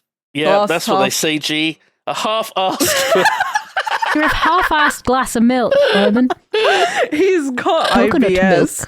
So I don't know about that Can one. you not bring up my IBS? Not Sorry. on the podcast. Half glass ass coconut milk. That's what's So in I did it. have a nice conversation in chat with these two about the order of pooping, showering, and eating. Exactly. You have. Last night. You can't yell at me for bringing up IBS Yeah. after nice. after asking our advice on what sequence of things we Yeah. would choose to do. Eat, Because the poop, and ideal one is shower. you poop, shower, and then you have something to eat. But the problem is that as soon as I eat, I might need to poo.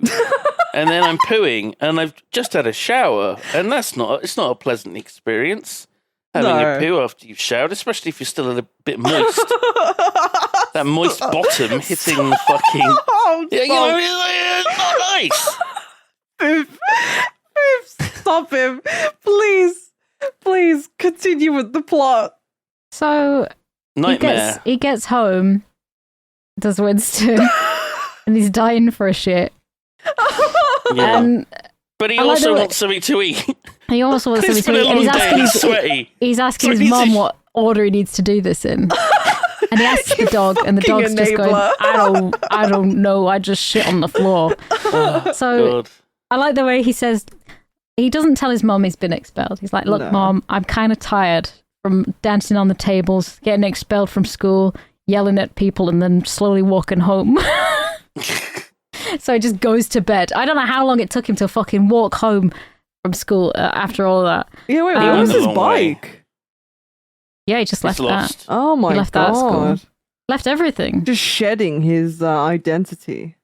Yeah. Yeah. So he has a nightmare, like a proper nightmare. This is like It's just how I like to imagine G-Star Games' nightmares. Yeah. They're like a German expressionist movie. black and white, big faces like surrounding him. You're a loser. You won't ever go to achieve anything. I hate you. So You're cruel. a fucking bum. Oh, you. I'm very disappointed in you. And all these floating heads saying these negative things. Oh, Yeah. yeah. I called it the black and white harassment sequence. Yeah, we've all experienced a bit of black and white harassment in our age. But then you see a skater. Did you see the skaters? They grab him out of that nightmare and they take him to the purple room. Is that what fucking happened? Yeah. Okay. So my theory Right. is that here's where I explain the skaters to you. They're also daredreamers and they are so comfortable in What their the own identity that's why they just fucking skate around school, just Right. daredreaming. And the purple room is Are they like the the are they daredreaming like realm. the dwarf guy that speaks backwards in the Black Yeah, Lodge? they're like what's his name? He's like the arm. It was it. Oh, man. And there's like acrobats rumbling around in the room, and then there's the lady with the parasol, and she's going on about something poetic. It's not Jenny, the lady with the No, parasol. that's not Jenny. It's just It's just a lady. She's Oh, I just thought another that dreamer. was- There's a snake on the parasol. Do you recognize this music as well? no. Go to 1 hour, 21 minutes, and 10 seconds. 1 hour 21:10. Oh my god. Okay, here we go. Do, do, do. Do you recognize Is it from the Wow Wow Whizzle Wiggle Woggle? No. I want you to now put on one of my soft focus videos. Oh my god. Did you steal Tim Yeah, Noah's this is my music? this is my ident. Oh my This is my soft god. focus ident Wait music. a minute. Wait a minute. Wait a fucking minute. Hang on. What? What the fuck? Is Tim Noah kind of like your muse? He's like my muse. Oh wow. Okay. That's It's one of great. those things. I mean, it Damn, that's works though, doesn't crazy. it? Right? Yeah. I like yeah. It's one of those things you would never expect. But this is another reason why this movie is quite a cool thing to me. And this bit of piano music as well. I just find it the bit where he's talking to Mandy. Hello. My name is Mandy. My mother is a My firm mother is- believer. You leave anything in the refrigerator for long enough, it turns into a person. All I could Uh-huh. think about during Yep. this sequence, because there's somebody jumping on like a little trampoline. What are those things called? Just the small Yeah, trampoline? Mini tramps. Mini tramp. So A trampette. I had one of those in my garage as a kid, and I was like jumping on it one day, and I guess fell off of it, and then I cracked my head open on the side of the wardrobe. Everything's got to be about you, hasn't it? I'm sorry. All right, I'll shut up now.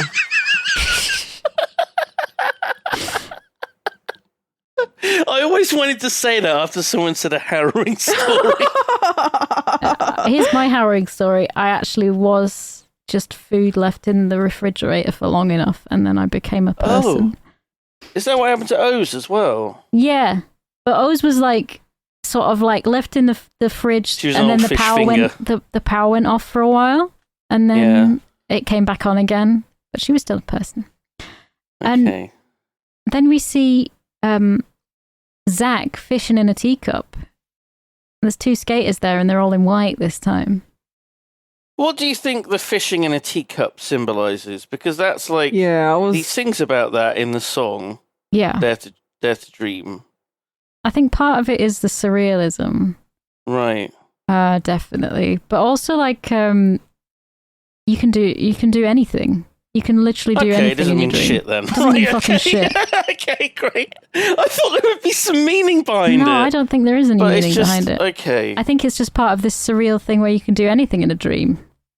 And he's using this fishing as an allegory for him. He's guiding him. Is Zach? Zach's trying to help him. So Yeah. Zach is a daredreamer, and he's in this purple world wherever all the daredreamers come and hang out, and they have a nice time. And he's comfortable with it. He's chill. He's chill with being a custodian and getting into kids' heads. And he's Pretty like, much. He's like, you know, you can be whatever you want to be. Like, stop fucking listening. Stop getting in your own way. You know, you're getting in your own way. So stop it. And I'm inspired. And then he says, what's the worst that could happen? And Zach is probably Dr. Pepper too. What the fuck? He says, what's the worst that could happen? Oh, by daydreaming. Oh, God, and I'm thinking there is a lot of shit that can go wrong from daydreaming, my friend. You saw the chem lab explosion. Imagine if Winston became a doctor and he was delivering Jesus a child, Christ. and then he starts squashing the baby like he did with the fish. I'm just thinking about the fish. Yeah. Oh, Jesus There's Christ. a lot of shit that can go wrong.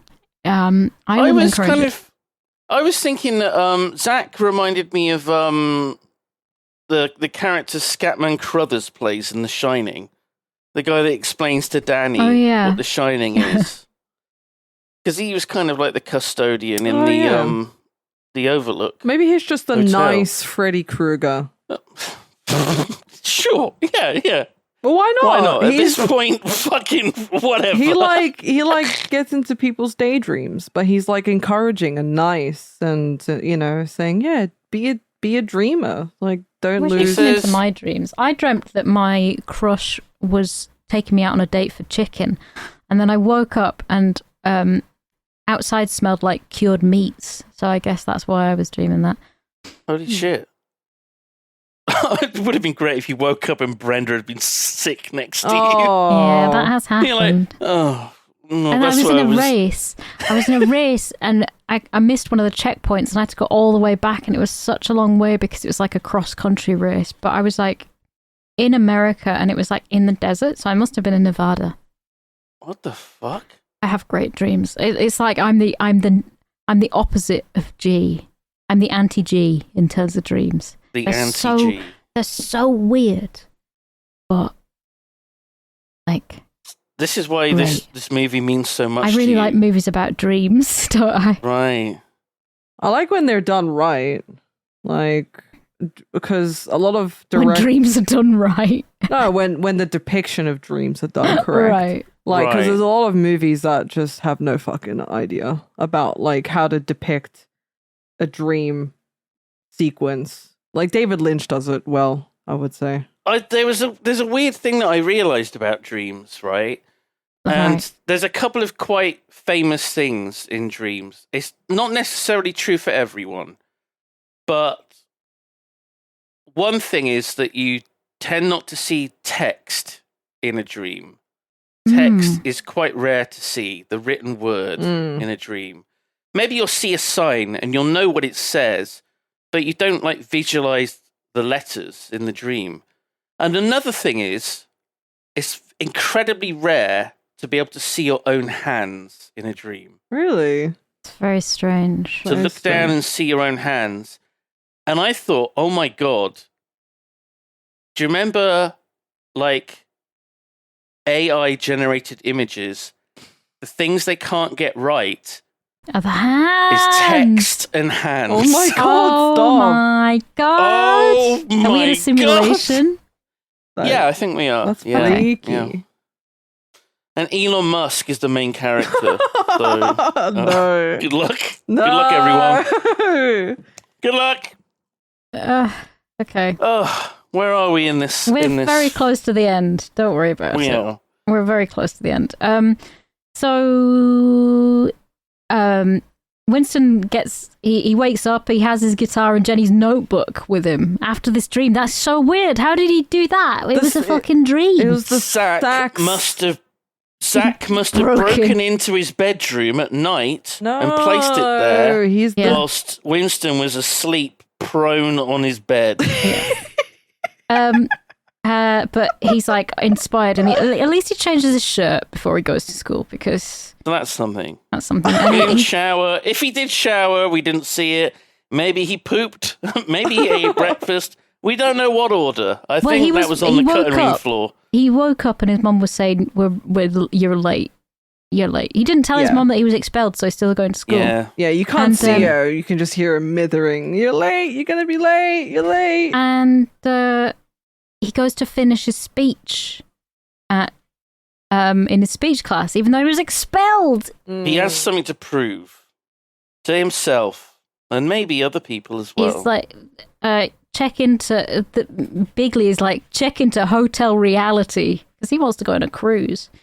But He does. the headmaster is going to allow this speech, or Somehow rather, the head is there. yeah, of course. Which is, I said, why is the principal there? He's just fucking there. He's going to allow this speech, or rather, this song. Because he Yeah, wants to Winston sing it. says. Yeah, Winston says he's going to sing it rather than give a speech. Which, if this is speech class, feels like that's not strictly within the rules. Yeah, I No. wrote that as well. I was like, that's the song. That's against the. I mean, this is why he got expelled, and this is the song "Dare to Dream." The penultimate song of the movie. Crazy. And he's basically teaching how it's cool to dream. You should dare to dream. If you have a dream, just do it because it makes you creative and it makes you stand out. And everybody's getting on in it, and the bullies and all the classmates and even Mr. Bigley is getting in on doing this dreaming because they love this song more They than I love do. the song. He's killing it. They're all like tapping their feet and nodding their heads. Even the principal's sort of nodding his head to Yeah. it. Yeah. And everyone starts daydreaming, and it's beautiful. It's a beautiful scene. It's a beautiful scene. So one of either Donnie or Dickie, I can't remember which, he's winning an Oscar because he's the one that really likes films and he wants to be in a film. He's like, oh yeah, I could totally do that for myself. And one of the other bullies wants a fucking family. What a sado.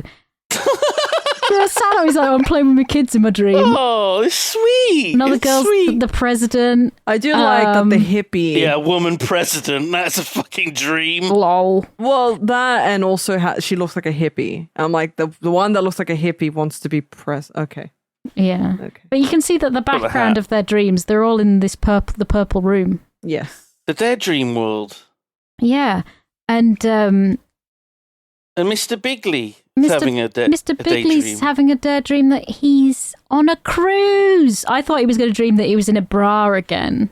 No. He wanted to be a no. lady, really. The thing is, they don't really have the budget to show him on a boat. No. So there's like a railing, and he's standing there, and he's like waving goodbye. I mean, this is the dream. He's going And on a that's world his tour. dream. It is His a dream. dream is he's standing behind a railing, waving. That's a cool dream, man. He's getting into it anyway. And Zach dreams that he has a saxophone and he's playing sax solos in the basement Yeah. again. Hell In the yeah. basement. And then I dream I was not experiencing this cringe in speech class. That's what I'd be doing. If I was in that class, I'd be like shutting my eyes going, I'm not here. I'm not fucking I was here. dreaming that I just kicked the door in, and what's that? What's the song? Pumped Up Kicks starts playing, or maybe Jeremy by Pearl Jam. Right. Oh, yeah. And Jeremy's spoken. yeah, and I just opened fire on everyone in the room. Oh, Jesus and, Christ. I got to outrun my bullets. So good luck with that. Max has a bruise on his chin, which is a good bit of attention to detail. Because he was punched earlier. Oh yeah, Jenny whacked him in the fucking face And I'd for love being it. misogynistic. Yeah, I'd love it if we reach the end of the song and Mr. Bigley's like, C-, but you're still expelled. But at least you're popular now. You know, because Wow. this is what it takes to turn it all around. All the bullies like, holy shit, yeah, this guy fucks. You're actually kind of cool. You're I pretty wrote bitchin'. I got a book of poems here. Maybe you could read them, and they could work as like lyrics. You could write music for them. I mean, you don't have to, but if you want to read my book, He's got a soft side to him too. He's sensitive too. But Max is a shit friend because he's like, I wrote that song, and also I could be your manager. Yeah, Max I'll is take a shit 25%. friend. What a fucking asshole! Such an What an opportunistic asshole. cunt. You don't need Max anymore, Winston. You can have anything. Just go for it. Get you a Jenny. Get you a Jenny. And then the skaters are back. They're skating around too. And so I take it from the end part because he's talking to Zach in his dream. He's in his head again. So they all have telepathy. and they're still friends even after he graduated high school. Which reminds me of the fact that my history teacher added people on Facebook after they left school, which is weird. I don't like that. Don't fucking like that at all. I didn't like that either. I was like, oh, not into that. The credits start rolling, and I think, oh my god, the movie's over, but it's not quite over. It's not quite over. Because there's one last song. As Zach makes his way up a staircase as he's having a psychic conversation with Winston. Mm-hmm. You're like, where's he going? Where's he going up the stairs to? With his saxophone. And he's going onto the stage, and there's like, wow, there's all these people in the audience, there's all these people on stage, all these backing singers and musicians. And of course, Winston is there with the microphone, and he's got a guitar, and he's a big star now. And Simon apparently. called it. Simon called it. Well, I did. No, this is the thing. This is another Daredream, I think. You know, because his parents brought the dog to the Dream concert. I think this is another Daredream. No, it's a happier ending if it's real. Well, I thought this was like the book ending from the start of the film. I don't know. Where You they're can't really looking back. There isn't a purple background. Okay, so it could definitely be real. Let me just double check. Yeah, there's no purple background. It could be real. It's still real to me, god damn it! But you just don't know because it's kind of purpley. It's Stilla. Stilla was the dog. The dog was called Stella. Stella the dog. Stella is a weird name, and I was trying to what? It was very blurry. Yeah, the low resolution. So it's basically like a lot of performance art the whole way through. Are we not going to comment on the song, Daredreamer? Yeah, I guess so. Daredreamer fishing in a teacup. Nothing else to do. It's absolute nonsense. And it's the really, really soft rock and roll. It's almost like Christian rock. It almost is. Yeah, it almost is. If you replaced Teacup with Jesus. Fishing in a Jesus. Oh, yeah. God. It's sort of a... Daredreamer. That's Daredreamer for you. And it's quite the experience. It's like a fever dream in its own self, isn't it? It's one of those films that it's something that I want people to share with me. G's gone. No, I'm listening to Bouphe talk. What? Yeah, Were you daredreaming? Yeah. She was just thinking about this film, going, "What the fuck have I got myself into?" Bouphe's gonna make me watch so many more of these. I like the acknowledgements. In the credits, we've got epic skateboards, Starbucks, Gav's Bakery, Starbucks, New York Bagel Boys, Fratelli's Ice Cream, Schumacher's Bakery, Bellevue Yamaha supplied the. That begins with a B. That's Neil Breen's. Vans Shoes, they got a shout out for the shoes. I'm looking at Tim's Cascade style potato chips. Fuck? I don't know. All the catering they had. Oh no, I guess they had their bagels. The Georgetown Steam Plant. And then they've got people sprinkled in there. But my God. Oh, Consolidated Beverages. Wow. Brilliant. Airwalk, they got a shout out too. So there's some cool shit in this. Yeah. Sophie. I find things like this very fascinating. So, in summary, what did you think of the movie Simon? Oh, I wanted to hear from G because we had barely heard from her in the last 10 minutes. G's just drinking this in, but yeah. Okay. G? Yeah, I mean, I would have liked to have seen it in... Just remember, this movie is very important to Sophie. It's one of the most important things in my life. Don't ruin this. It means so much to her. Jesus, why are you throwing me under the bus, making me go first? Don't worry, G. It's not that big a deal. Come on. Okay. It's fine. Okay. I think that they did a good job with attention to detail on set pieces, hair, makeup. I did like some of the songs.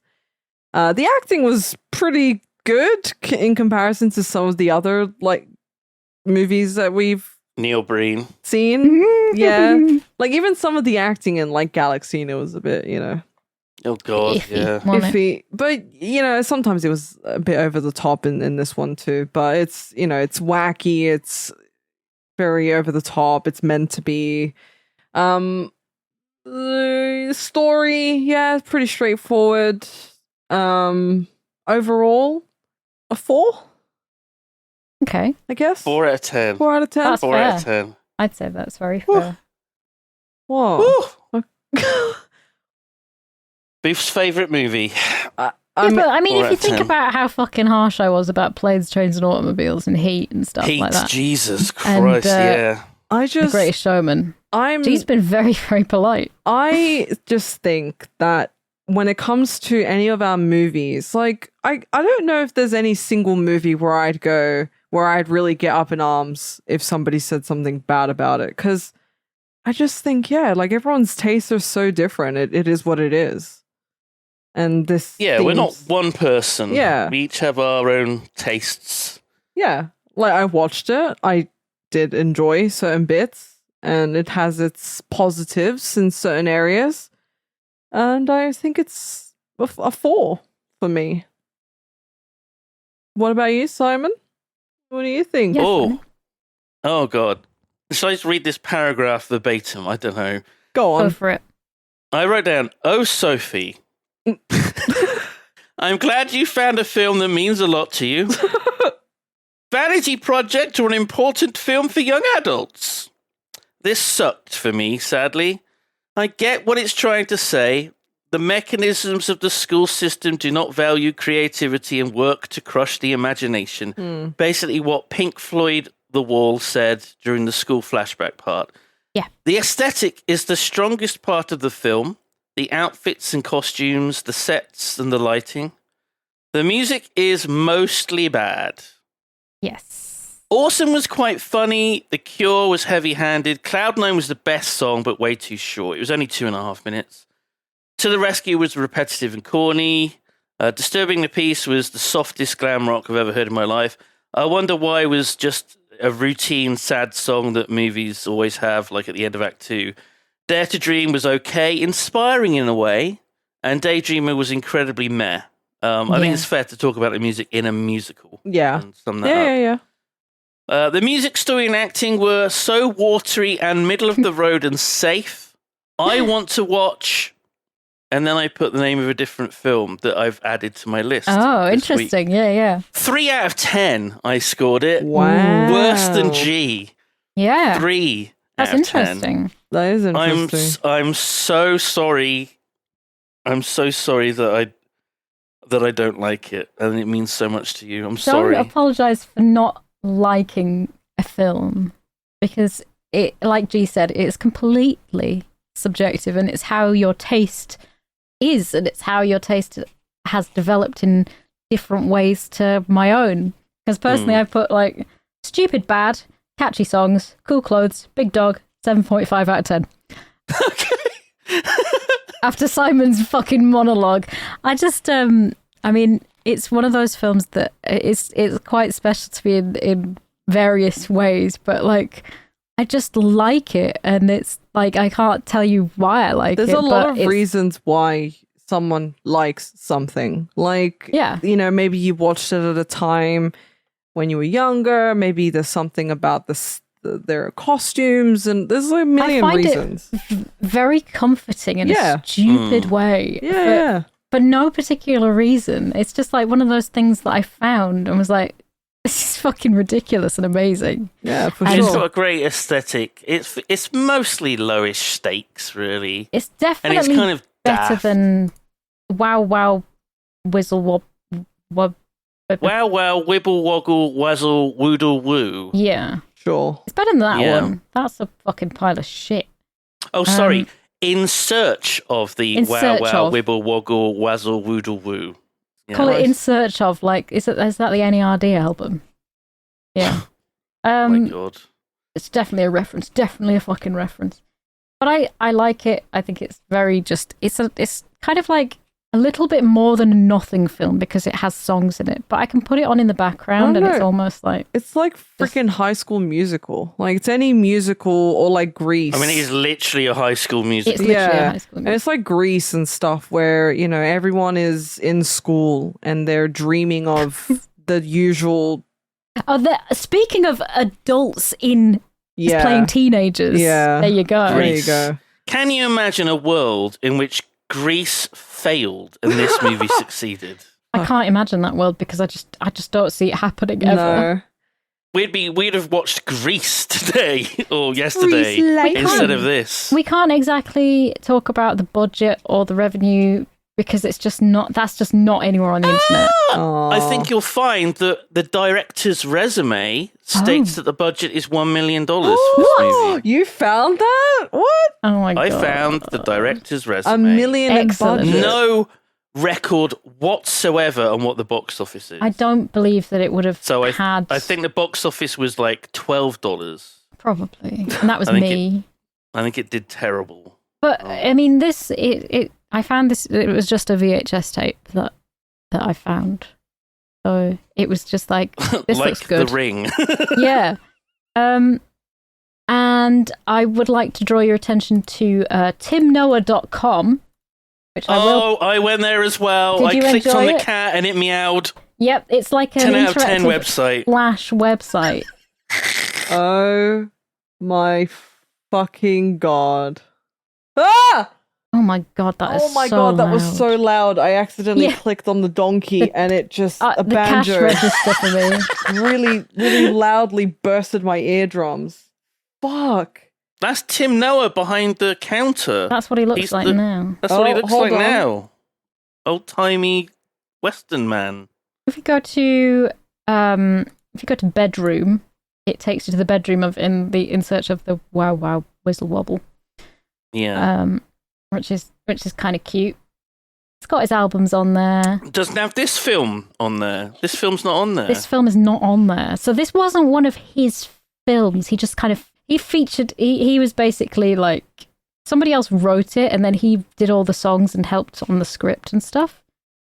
I could contact him. Why would you do that when you're going to hear me give it 3 out of 10? He's got his phone number on there. What? Give him a call. Call him now. I'm Live not on the calling show. him now. Okay. I appreciate the use of papyrus font on his cart. Like Avatar. Yeah, it's nice. And some of his songs are on Spotify, but not This these is the ones. most important and most interesting piece of trivia, that this website exists. Yes. Look at You don't find much out about this. This is called a segue.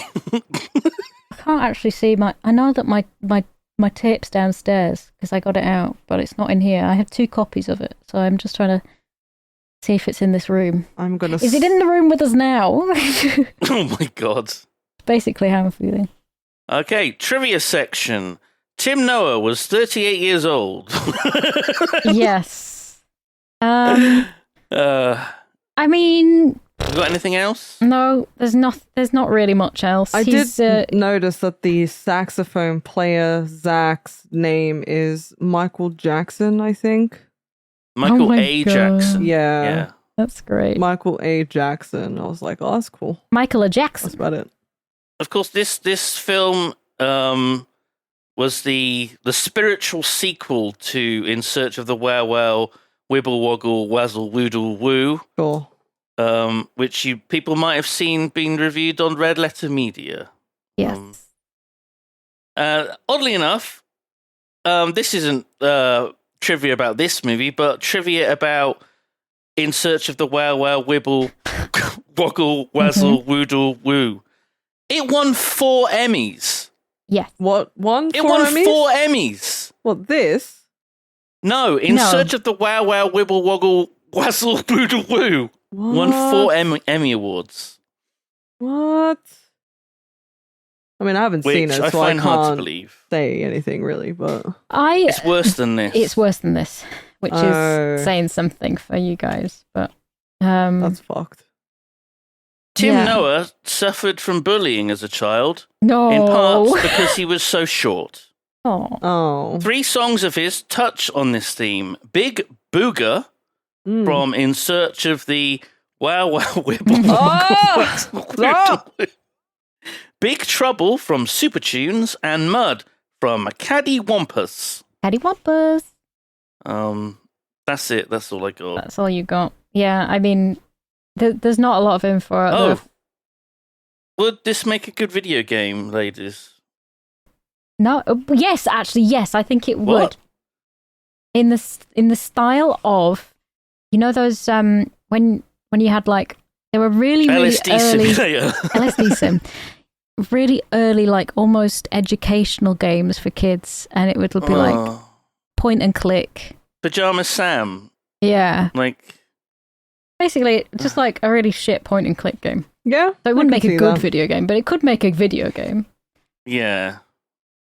Yeah. G, have you got any opinions on this being adapted for the video game Yeah, market? I could see it as like a format? point and click. But there's obviously like musical elements to it, so maybe it could just be like an older game with some musical bits, Definitely. I guess. Or Yeah, we got nothing. We got nothing here. We got nothing. It's a bit of a hard one. Ugh. Yeah, it's very. Oh my god, I can get the album on sale for £2.07. Go ahead and order that. The I'm getting shipping it. will be $50. Yeah, so probably. enjoy that. Because I can't find it on CD, but it's on Okay. Discogs. CD's nuts. So, our curated list, we each have 6 films, and one of these will be randomly selected for us to watch and discuss next week. Yes, sir. On my list, I'll go through the whole thing. My Fair Lady, Heathers is the comedy. I nearly added Heathers to my list, Simon. Heathers, because after watching this, I was like, exactly. fuck. Exactly Is that my the one with- train of thought. Winona Ryder? Yeah. Right. It's like the antithesis of this film. Gotcha. I love it. So good. Extra, it was released in the same fucking year. Heathers Can you imagine? and Daredreamer. Extra, Who'll Kill Captain Alex is still on there. Why? Krull. Oh, you're gonna love it. No. North by Northwest. That's my list, and I'm sticking with those. G-Star Games. Have you made any changes to your list? No. So I've still got The Fly, the Angelina Jolie Tomb Raider movie, John Carpenter's They Live, The Prestige, Sea of Love, and Jagged Edge. I've got these in a different order, Okay. just for the record. That's For fine. when we roll the dice. That's fine. Sophie. Yes. Um, Do you want to read out my list? Hang on. I'm just going to you have The Hidden. Mhm. An Evening with Beverly Loughlin, Yes. which sounds interesting. Pass Through by Neil fucking Breen. Yeah. Kung Pao. Yeah. And Cemetery Man, which I'm keen on watching. I am very excited if we get. We watched Daredreamer. What have you replaced it with on your list?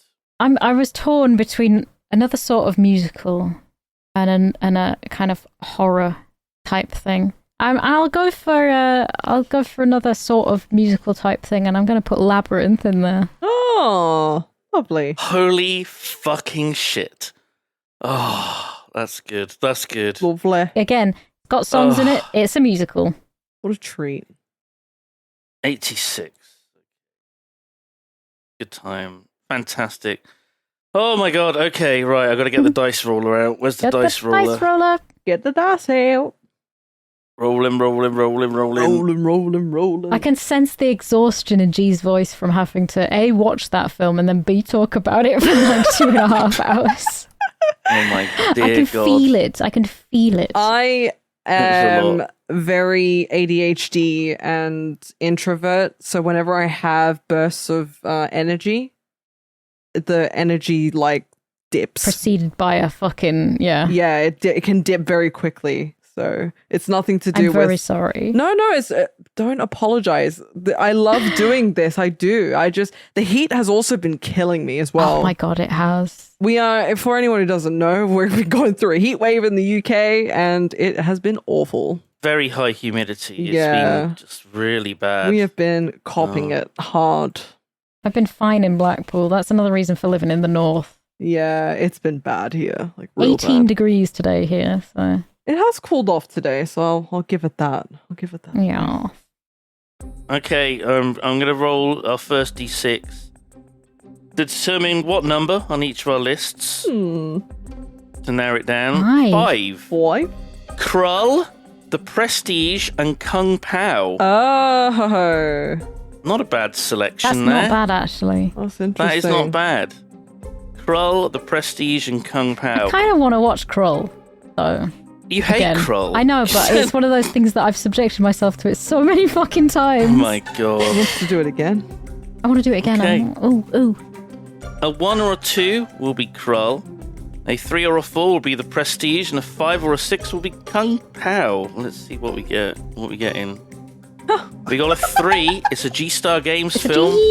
What a god, It's the The dice. Prestige. It is. Prestige. Prestige. I It's love. a pretty mainstream film. I I'd say it's got love- Hugh fucking Jackman in it. Of course it fucking has. Every week we've got another few Jackman film. Hugh Jackman. Phew. Christopher Nolan, early film. It's a banger. David Bowie's in it. It's a good one. It's got a little twist. No spoiler. Yeah, I take it you haven't You've not watched it. seen it, Bouphe, right? I haven't seen it, no. Okay. But I know the general sort Don't of wanna vibe of spoil it. it. Okay. Don't spoil it for No, me. I'm not saying it. I want I you wonder to. if it's anything like Magicians with Is Magicians. The it's rivalry Magicians. between Oh. two magicians. It's very good. I This love is that a film. Christopher Christian Nolan Bale. film. Christian Bale and Hugh Jackman are the magicians. They are. Does it have And they're fighting each other. They're Mitchell and Webb in casting it, though? fireballs No, they're at not each doing other. that. They're not doing It doesn't have Mitchell and Webb in it either, so So, for the record, it's The Prestige. The Prestige. The Prestige. For that one person that comments on us not saying what fucking movie it is we're going to be watching. I'm excited for this. should we edit it in the beginning as well, so they don't even have to listen to the fucking The thing? Prestige. Oh my Oh, god. wonderful. Cool. That's great. It's a good one. It's a good one. Although that does mean that it was. What was it? It was. Oh no. Was it 2 of mine, one Yeah. of Bouphe's, and then mine again? Yeah. Simon is getting shafted. Yeah, Dead Again was week 7. Oh yeah. So, Oh, I do um, love So that. week 11 for this. That is such a good film. I swear. It was there's- a good one. I really like that film. That is, It's the only good film of mine. no, it's great. I we've loved watched. it. It was All the others have been dog shit. So, yeah, fair enough. If people want to support us, they can go to patreon.com YOMPcast, YOMPCAST, and for £10, you get next week's episode early. Before all the other plebs that get it for free. You get it early, week early. Isn't that a nice special treat? You also get our notes and other shit that we post on there, and it's just a nice way to thank us for doing this. So, come on, don't be a cunt. Give us money. wow. Don't be. That's the new catchphrase don't be a of cunt. everything. Support the Patreon. Yeah, you also get a bonus episode. I think that'll be like a once a month thing. If you're a Giga Yomper, you get like everything from the previous tiers. And a thank you as executive producers at the end of every episode. And also, maybe, ready for this? Maybe some cat photos. Oh, cat photos? WTF? Maybe some cat photos. We've all got cats. You want to see our cat? We do. You So want to see him? we've got cat. Want to see my boy? Want to see our children, our furry little children. Our fur babies. They are. Yeah, that's what I call them. So I yeah. don't call them that. Oh, they are fur babies though. But yeah, that was Little this. demons. They are. They're our little demon children, but we love them very much, and they control our lives. But They that's do. fine.